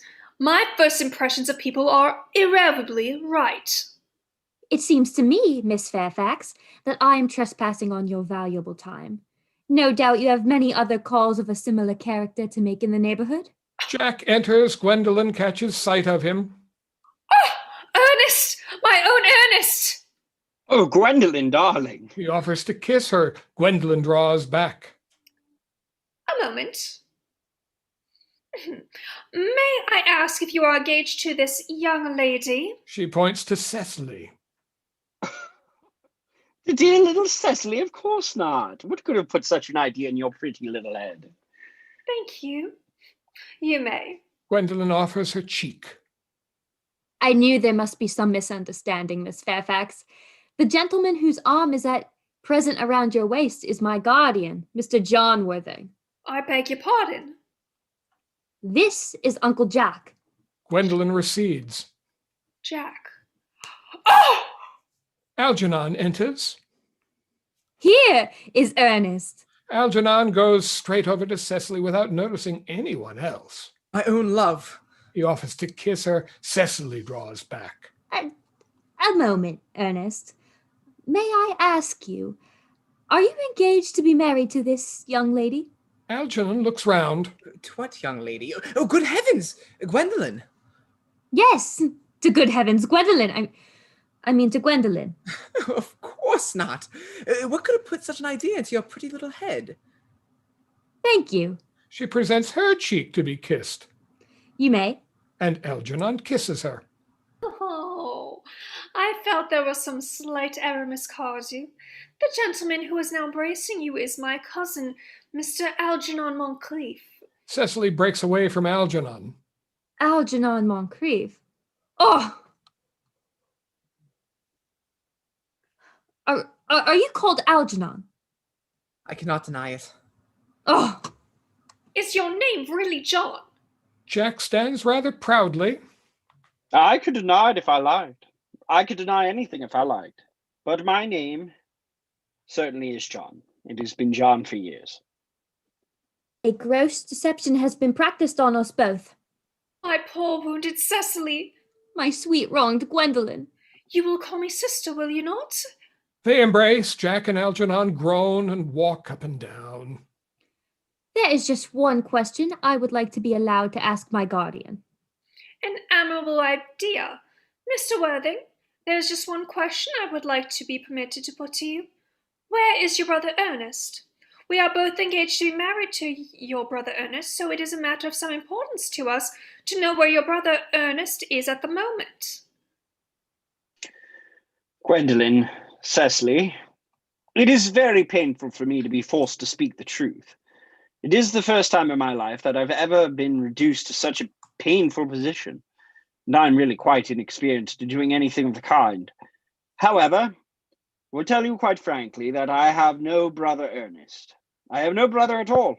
I never had a brother in my life, and I certainly have not the smallest intention of ever having one in the future. No brother at all. None. Had you never had a brother of any kind? Never, not even of a kind. I am afraid it is quite clear, Cecily, that neither of us are engaged to be married to anyone. It is not a very pleasant position for a young girl suddenly to find herself in, is it? Let us go in the house. They will hardly venture to come after us there. No, men are so cowardly, aren't they? And they retire into the house with scornful looks. This ghastly state of things is what you call bunburying, I suppose. Yes, and a perfectly wonderful Bunbury it is. The most wonderful Bunbury I've ever had in my life. Well, you've no right whatsoever to Bunbury here. It's absurd. One has a right to Bunbury anywhere one chooses. Every serious Bunburyist knows that. Serious Bunburyist, oh good heavens. Well, one must be serious about something if one wants to have any amusement in life. I happen to be serious about Bunburying. What on earth you are serious about, I haven't got the remotest idea. About everything, I should fancy. You have such an absolutely trivial nature. Well, the only small satisfaction I have in the whole of this wretched business is that your friend Bunbury is quite exploded. You won't be able to run down to the country quite so often as you used to, dear Algie. And a very good thing, too. Your brother is a little off color, isn't he, dear Jack? You won't be able to disappear to London quite so frequently as your wicked custom was, and not a bad thing either. As for your conduct towards Miss Cardew, I must say that you're taking in a sweet, simple, innocent girl like that is quite inexcusable, to say nothing of the fact that she is my ward. I can see no possible defense at all for your deceiving a brilliant, clever, thoroughly experienced young lady like Miss Fairfax, to say nothing of the fact that she is my cousin. I wanted to be engaged to Gwendolen. That is all. I love her. Well, I simply wanted to be engaged to Cecily. I adore her. There is certainly no chance of your marrying Miss Cardew. I don't think there is much likelihood, Jack, of you and Miss Fairfax being united. Well, that is none of your business. If it was my business, I wouldn't talk about it. And Algernon begins to eat muffins. It's very vulgar to talk about one's business. Only people like stockbrokers do that, and then merely at dinner parties. How can you sit there calmly eating muffins when we are in this horrible trouble? I can't make it out. You seem to me to be perfectly heartless. Well, I can't eat muffins in an agitated manner. The butter would probably get on my cuffs. One should always eat muffins quite calmly. It is the only way to eat them. I say it's perfectly heartless that you're eating muffins at all, under the circumstances. When I am in trouble, eating is the only thing that consoles me. Indeed, when I am in really great trouble, as anyone who knows me intimately will tell you, I refuse everything that isn't food and drink. At the present moment, I am eating muffins because I am unhappy. Besides, I am particularly fond of muffins. And Algernon rises, and Jack rises. Well, that is no reason that you should eat them all at that greedy way. And Jack takes the muffins from Algernon.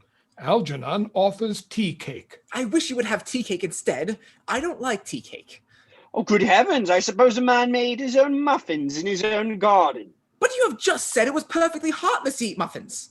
I said it was perfectly heartless of you under the circumstances. That is a very different thing. That may be, but the muffins are the same. And he seizes the muffin dish from Jack. Algie, I wish to goodness you would go. You can't possibly ask me to go without having some dinner. It's absurd. I never go without my dinner. No one ever does except vegetarians and people like that. Besides, I have just made arrangements with Dr. Chasuble to be christened at 5:45 under the name of Earnest. My dear fellow, the sooner you give up that nonsense, the better. I made arrangements this morning with Dr. Chasuble to be christened myself at 5:30, and I naturally will take the name of Ernest. Gwendolen would wish it. We can't both be christened Ernest. It's absurd. Besides, I have a perfect right to be christened if I like. There's no evidence at all that I have ever been christened by anybody. I should think it is extremely probable I never was. And so does Dr. Chasuble. It is entirely different in your case. You have been christened already. Yes, but I have not been christened for years. Yes, but you've been christened. That is the important thing. Quite so. So I know my constitution can stand it.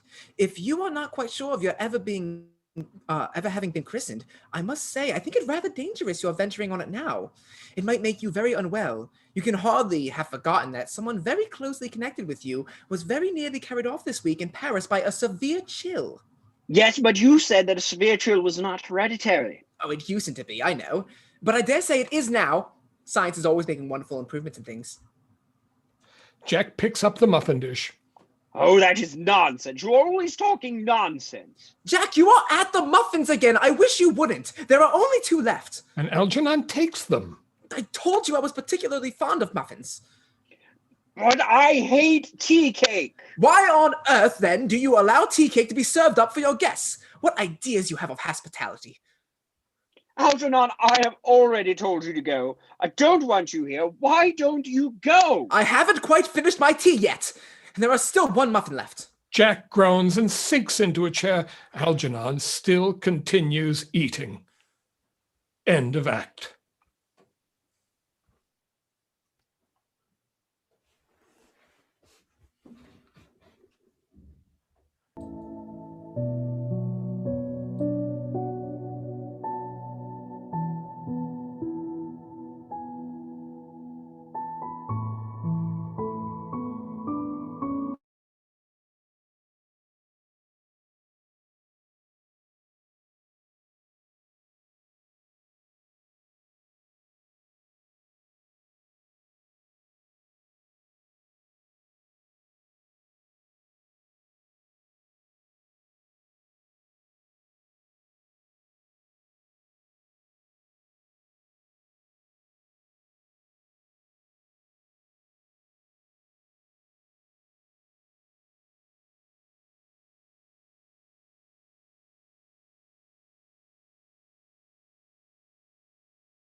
All right, and we're back. Third act. Scene: the morning room at the manor house. Gwendolen and Cecily are at the window looking out into the garden. The fact that they did not follow us up at once in the house, as anyone else would have done, seems to me that they have some shame left. They have been eating muffins. That looks like repentance. They don't seem to notice it at all. Couldn't you cough? But I haven't got a cough. They're looking at us. What effrontery! They're approaching. That's very forward of them. Let us preserve a dignified silence. Certainly. It's the only thing to do now. Enter Jack, followed by Algernon. They whistle some dreadful popular air from a British opera. This dignified silence seems to provide an unpleasant effect. A most distasteful one. But we will not be the first to speak. Certainly not.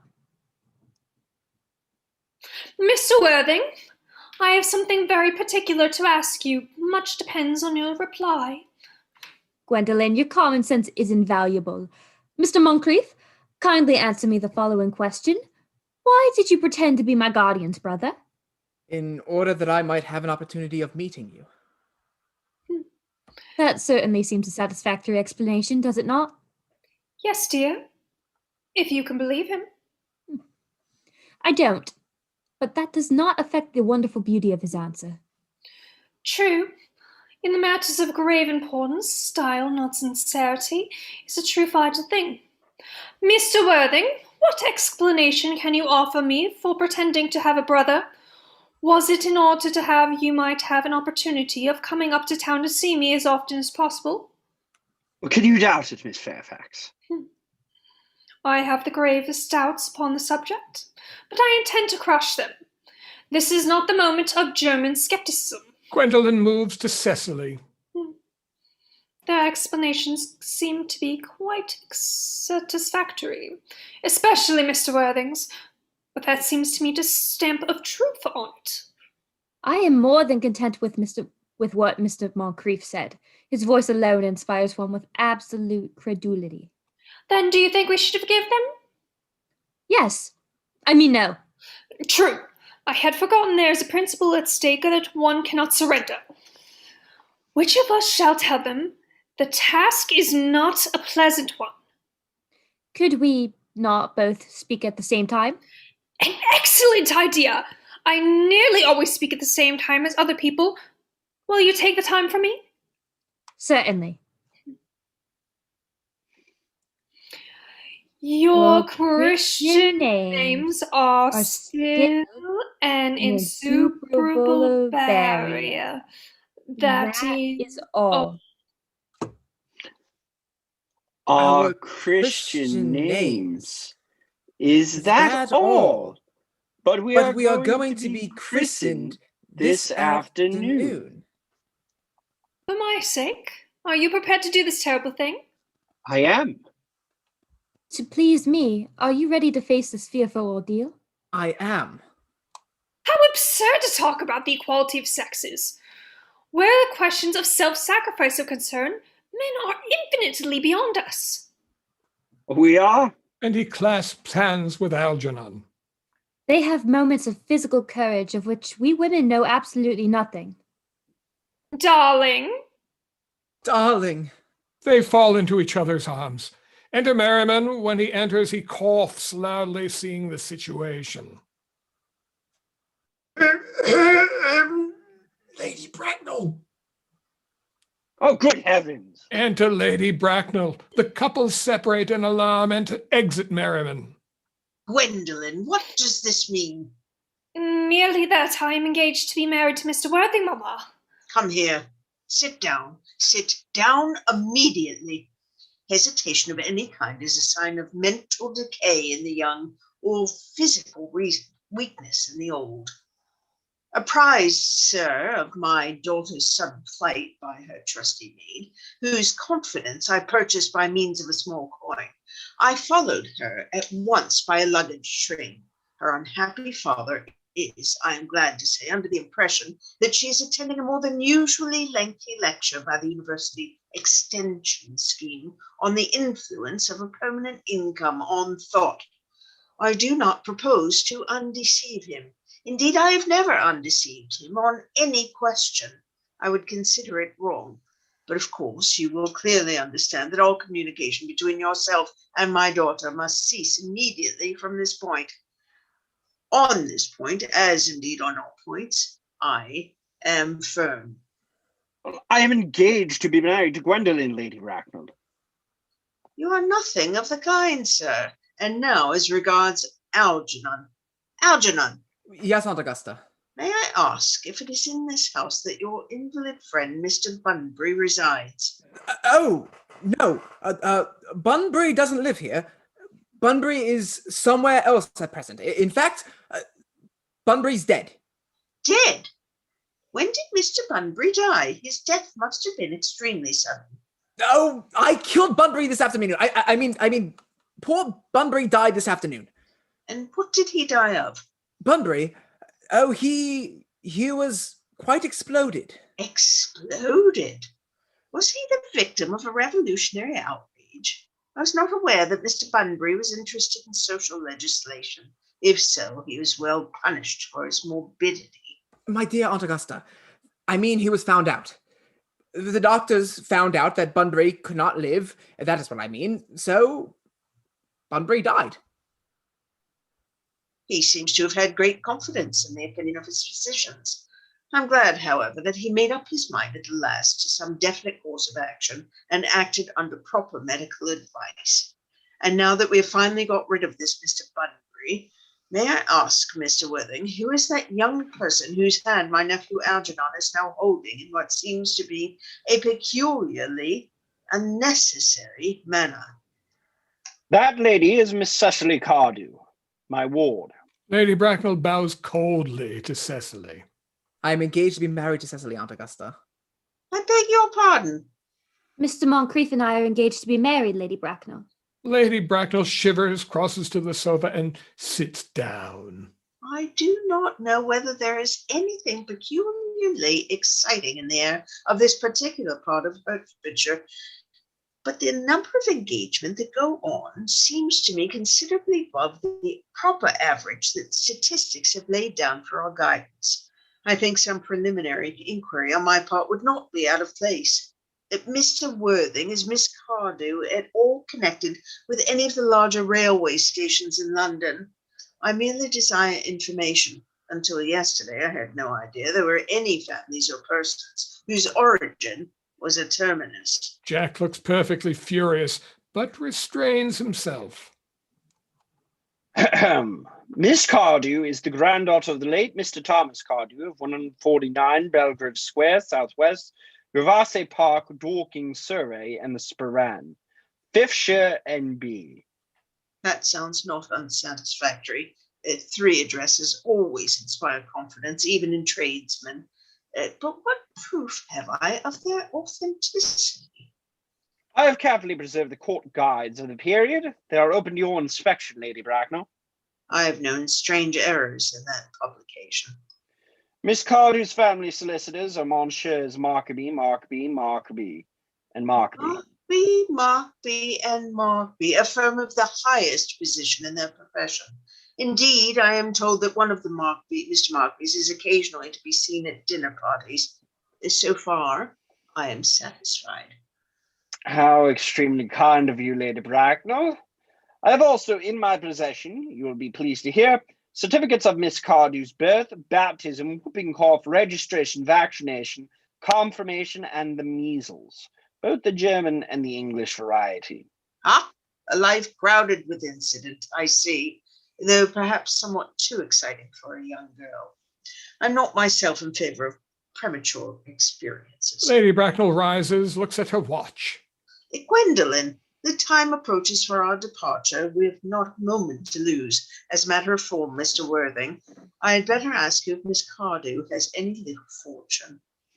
Oh, about £130,000 in the funds. That is all. Goodbye, Lady Bracknell. So pleased to have seen you. Lady Bracknell sits down again. And moment, Mr. Worthing.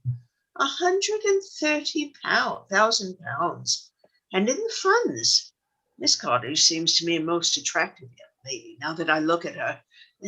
Few girls of the present day have any really solid qualities, any of the qualities that last and improve with time. We live, I regret to say, in an age of surfaces.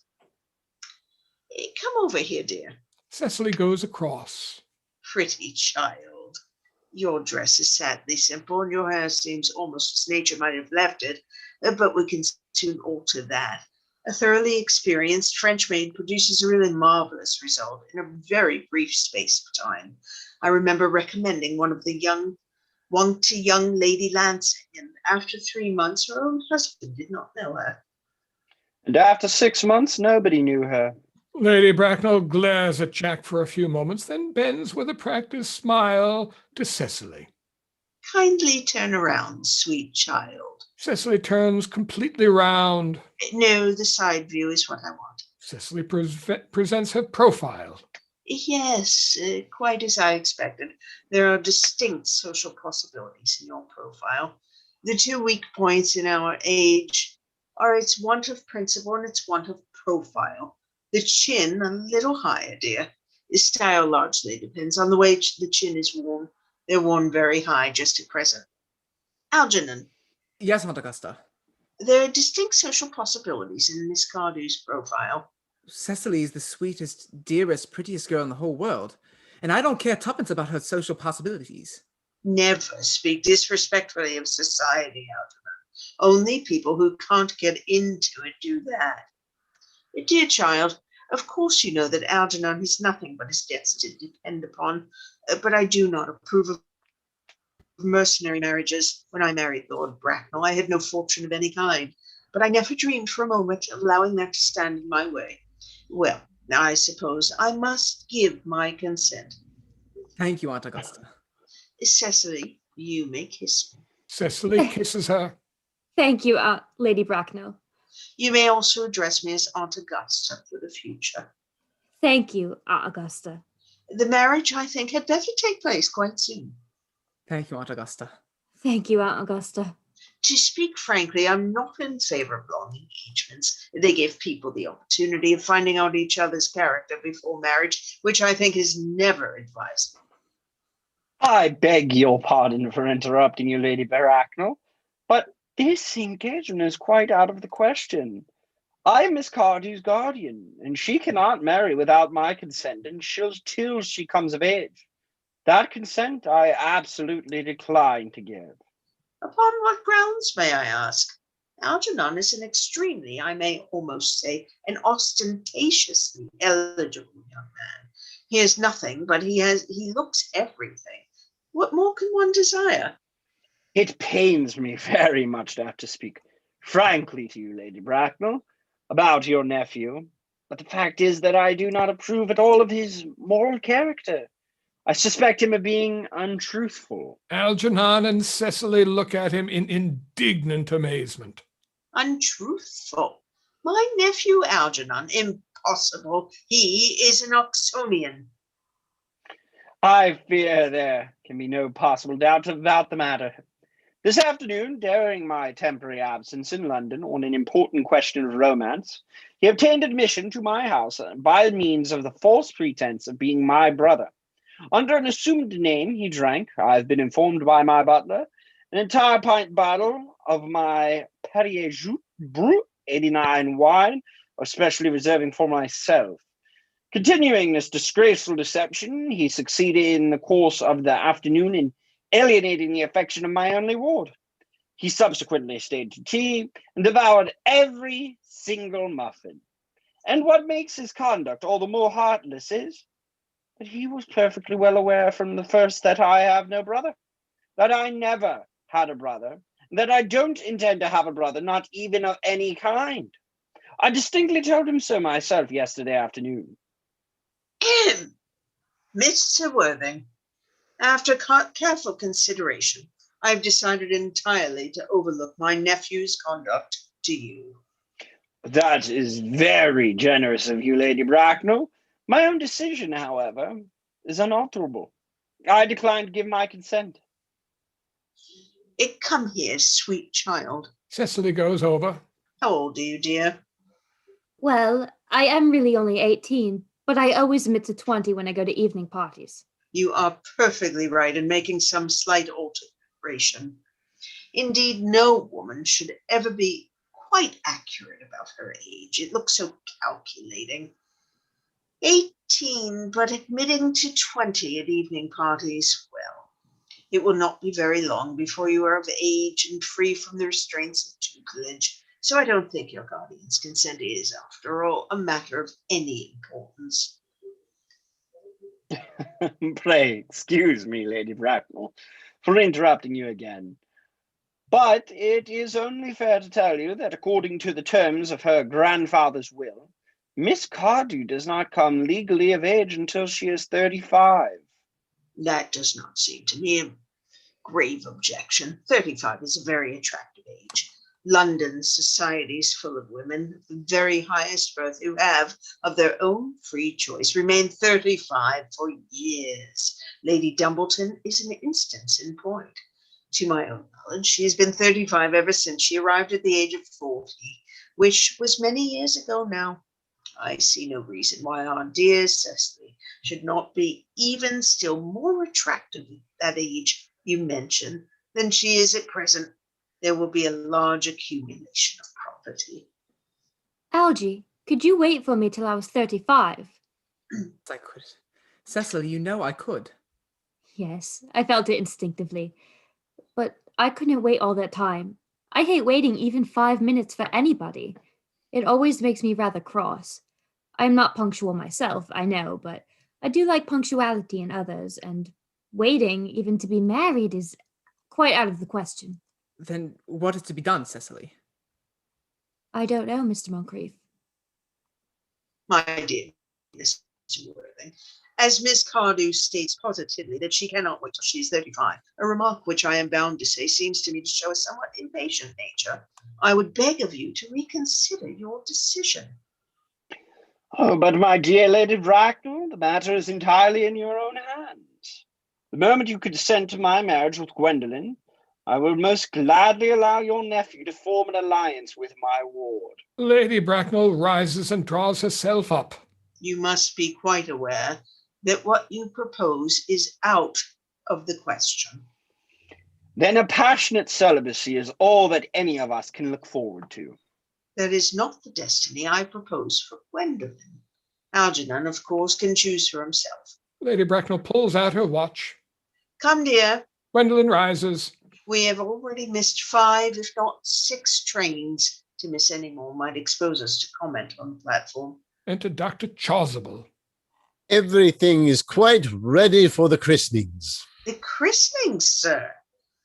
Is not that somewhat premature? Chasuble looks rather puzzled and points to Jack and Algernon. Both these gentlemen have expressed a desire for immediate baptism. At their age? The idea is grotesque and irreligious. Algernon, I forbid you to be baptized. Well, I will not hear of such excesses. Lord Bracknell would be highly displeased if he learned that that was the way in which you wasted your time and money. Am I to understand, then, that there are to be no christenings at all this afternoon? Don't think, as things are now, it would be as much practical value to either of us, Dr. Chasuble. I am grieved to hear such sentiments from you, Mr. Worthing. They savor of the heretical views of the Anabaptists, views which I have completely refuted in 4 of my unpublished sermons. However, as your present mood seems to be one peculiarly secular, I will return to the church at once. Indeed, I have just been informed by the pew opener that for the last hour and a half, Miss Prism has been waiting for me in the vestry. Miss Prism? Did I hear you mention a Miss Prism? Yes, Lady Bracknell, I am on my way to join her. Pray allow me to detain you for a moment. This matter may prove to be one of vital importance to Lord Bracknell and myself. Is this Miss Prism a female of repellent aspect, remotely connected with education? She is the most cultivated of ladies and the very picture of respectability. It is obviously the same person. May I ask what position she holds in your household? I am a celibate, madam.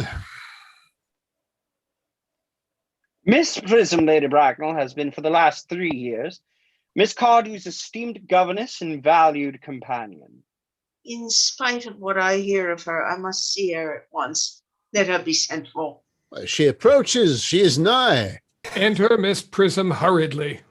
I was told you expected me in the vestry, dear Canon. I've been waiting for you there, and for an hour and 3/4. Catching sight of Lady Bracknell, who has fixed her with a stony glare, Miss Prism grows pale and quails. She looks anxiously round as if desirous to escape. Prism, Miss Prism bows her head in shame. come here, Prism. Miss Prism approaches in a humble manner. Prism, where is that baby? General consternation. The canon starts back in horror. Algernon and Jack pretend to be anxious to shield Cecily and Gwendolen from hearing the details of a terrible public scandal. 28 years ago, Prism, you left Lord Bracknell's house, number 104, Upper Grosvenor Street, in charge of a perambulator that contained a baby of the male sex. You never returned. A few weeks later, through the elaborate investigations of the Metropolitan Police, the perambulator was discovered at midnight standing by itself in a remote corner of Bayswater. It contained the manuscript of a 3-volume novel of more than usually revolting sentimentality. Miss Prism starts in involuntary indignation. But the baby was not there. Everyone looks at Miss Prism. Prism, where is that baby? Lady Bracknell, I admit with shame that I do not know. I only wish I did. The plain facts of the case are these. On the morning of the day you mentioned, a day that is forever branded in my memory, I prepared as usual to take the baby out in its perambulator. I had also with me a somewhat old but capacious handbag in which I had intended to place the manuscript of a work of fiction that I had written during my few unoccupied hours. In a moment of mental abstraction, for which I will never forgive myself, I deposited the manuscript in the bassinet and the baby in the handbag. But where did you deposit the handbag? Do not ask, Mr. Worthing. Miss Prism, this is a matter of no small importance to me. I insist on knowing where you deposited the handbag that contained that infant. I left it in the cloakroom of one of the larger railway stations in London. What railway station? Victoria, the Brighton line. And she sinks into a chair. I must retire to my room for a moment. Gwendolen, wait here for me. If you are not too long, I will wait for you all my life. Jack exits in great excitement. What do you think this means, Lady Bracknell? I dare not even suspect Dr. Chasuble. I need hardly tell you that in families of high position, strange coincidences are not supposed to occur. They are hardly considered the thing. Noises are heard overhead as if someone was throwing trunks about. Everyone looks up.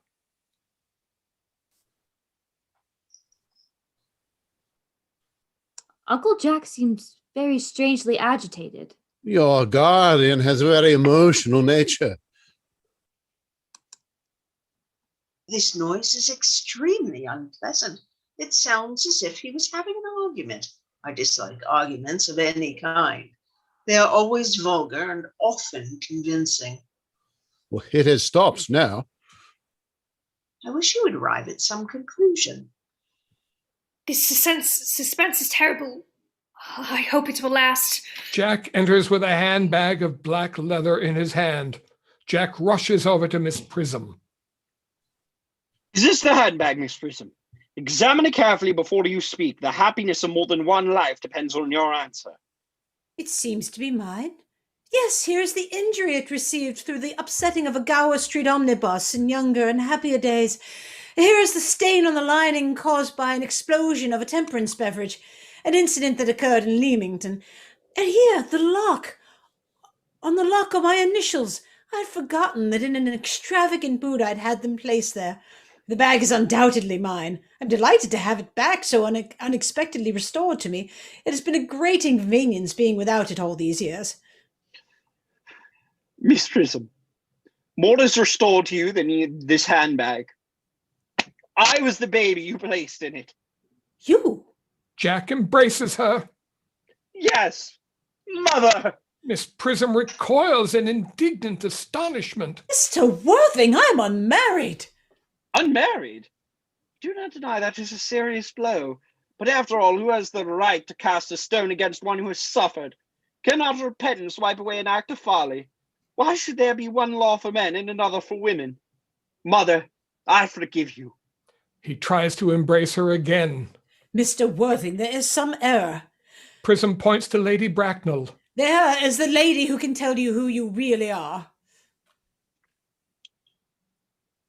Lady Bracknell, I hate to seem inquisitive, but would you kindly inform me of who I am? I am afraid that the news I have to give you will not altogether please you. You are the son of my poor sister, Mrs. Moncrief, and consequently, Algernon's elder brother. Algy's elder brother? Then I have a brother after all. I knew I had a brother. I always said I had a brother. Cecily, how could you have ever doubted that I had a brother? And Jack seizes hold of Algernon. Dr. Chasuble, my unfortunate brother. Miss Prism, my unfortunate brother. Gwendolen, my unfortunate brother. Algy, you young scoundrel. You'll have to treat me with more respect in the future. You've never behaved to me like a brother in all your life. Well, not till today, old boy, I admit. I did my best, however, though I was out of practice. They shake hands. Oh, my own! But what own are you? What is your Christian name now that you have become someone else? Oh, good heavens. I'd quite forgotten that point. Your decision on the subject of my name is irrevocable, I suppose. I never change, except in my infections. What a noble nature you have, Gwendolen. Then the question had better be cleared up at once. Aunt Augusta, a moment. At the time when Miss Prism left me in the handbag, had I been christened already? Every luxury that money could buy, including christening, had been lavished on you by your fond and doting parents. Then I was christened. That is settled. Now, what name was I given? Let me know the worst. Being the eldest son, you were naturally christened after your father. Yes, but what was my father's Christian name? I cannot at present moment recall what the general's Christian name was, but I have no doubt he had one. He was eccentric, I admit, but only in later years, and that was the result of the Indian climate and marriage and indigestion and other things of that kind. Algy, can't you recollect what our father's Christian name was? Oh, my dear boy, we were never even on speaking terms. He died before I was a year old. His name would appear in the army lists of the period, I suppose, Aunt Augusta. The general was essentially a man of peace, except in his domestic life. But I have no doubt his name would appear in any military directory. Well, the army lists of the last 40 years are here. These delightful records should have been my constant study. Jack rushes to the bookcase and tears the books out. M. Generals. Malum, Moxbum, Magley. Ooh, what ghastly names they have. Markby, Migsby, Mobbs, Moncrief, Lieutenant, 1840, Captain, Lieutenant Colonel, Colonel, General, 1869, Christian names, Ernest John. He puts the book down quietly and speaks quite calmly. I always told you, Gwendolen, my name was Ernest, didn't I? Well, it is Ernest after all. I mean, it naturally is Ernest. Yes, I remember now that the general was called Earnest. I knew I had some particular reason for disliking the name. Ernest! My own Ernest! I felt that from the first that you could have no other name. Oh, Gwendolyn, it is a terrible thing for a man to find out suddenly that all his life he had been speaking nothing but the truth. Can you forgive me? I can, for I feel that you are sure to change. Oh, my own one. Letitia. Frederick, at embraces her. last. Cecily, He embraces her, at last. Oh, Gwendolyn, and he embraces her. at last. My nephew, you seem to be displaying signs of triviality. On the contrary, Aunt Augusta, I've now realized for the first time in my life the vital importance of being earnest. Tableau.